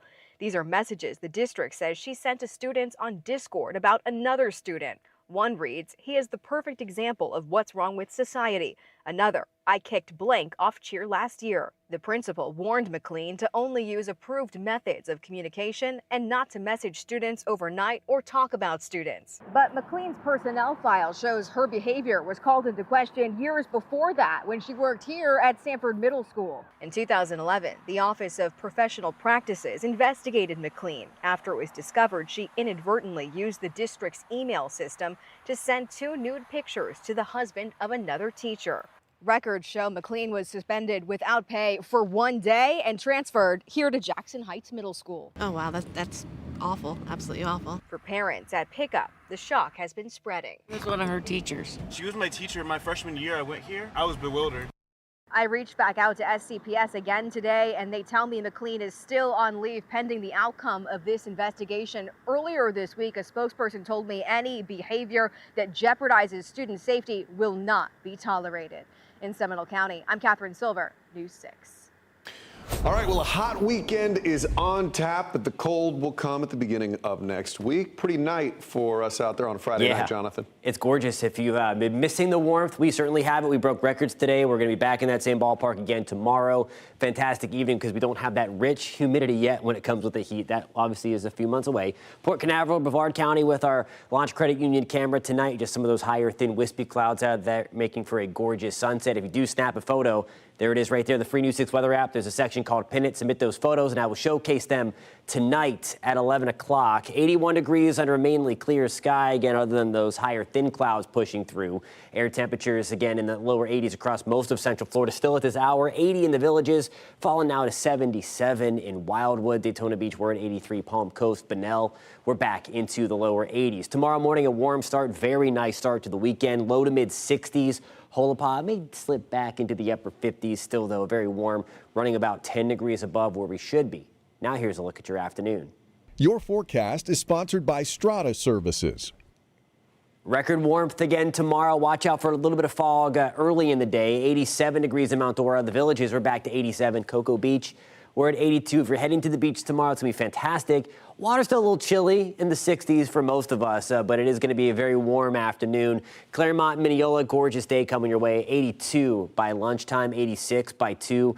We're staying in the upper 80s through the course of the afternoon under a mainly clear sky again tomorrow. We'll start to bubble up a few of those heating of the day clouds as we go through part of your afternoon. Now, record territory coming back down the pipeline again. 88 is the forecast for Orlando. We're at 88 that's the old record.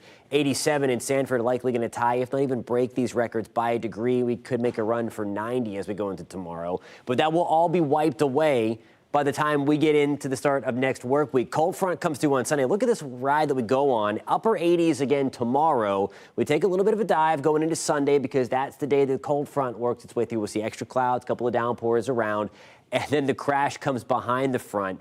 Air temperatures, when you wake up on Monday morning, in the upper 30s and lower 40s. even colder on Tuesday. Again, the freeze is going to be likely. Again, we'll likely see your phone buzzing again if you have the free News 6 weather app, giving you those cold alerts again, likely sometime on Sunday, early Monday. 35 in Apopka, 31 in the Villages, 29 on Tuesday morning. That's without the wind by the time you wake up again behind this front. This one does not last long, though. Certainly not as intense, not as long-lived as the one we just had a couple of weeks ago. There's the frontal passage day, 40% shot for a couple of downpours. Of course, tomorrow, the home opener for Orlando City. Looking very warm, looking very nice. Look at the highs on Monday. Back to the upper 50s. That's after that start in the 30s and 40s. Highs struggle to get out of the 50s again on Tuesday. There it is, Matt. If you don't like this chill, we're back to around 80 on Thursday, lower 80s on Friday. All right, Jonathan, looks like a beautiful Saturday ahead for Orlando City's season opener. Let's join the News 6 Sports team live at Inter & Co Stadium. Jamie Say and Ryan Welch. Hey, Matt, thank you very much. It is a beautiful night in downtown Orlando. It's going to be a raucous atmosphere tomorrow when the Lions kick off their season at 7:30, Ryan. Season opener, home opener. We heard from head coach Oscar Perea and players during media day. We'll hear from them just ahead.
Welcome back to News 6. Jamie and Ryan with you live at Inter & Co Stadium in downtown Orlando because we are counting down to Orlando City's season opener, home opener. Lions take on Red Bull New York tomorrow at 7:30. And Ryan, we know Orlando City traditionally very strong in their home openers. They never typically lose in their home openers. That changed last year, but they want to flip the script again this year, get back in the win column. But it's awfully quiet here now, but we know tomorrow night at this time, much different story. Yeah, the wall is all sold out for tomorrow's match. We know that the Orlando City faithful are ready for this one. I think the Lions are too. It's been an interesting offseason. Yeah, I always compare MLS to NASCAR in that they're sort of short off seasons, but I think for the Lions, this one felt like a long offseason because they were bounced in the wild card round of the playoffs last year. You know they want to change that narrative. They've got some new personnel, starting with the goalkeeper. Yeah, Maxime Crepeau, 31 years old, from Canada, a very interesting guy. We talked to him today. He was outstanding to listen to. So they've got some new faces, but of course they have Oscar Pereira back, seventh year in Orlando. Isn't that incredible? It is incredible, and what is equally as incredible is he's led Orlando City to the playoffs in all Every 6 of his year. years. But Orlando City is looking for more. Ryan, you heard from them today. What was the theme?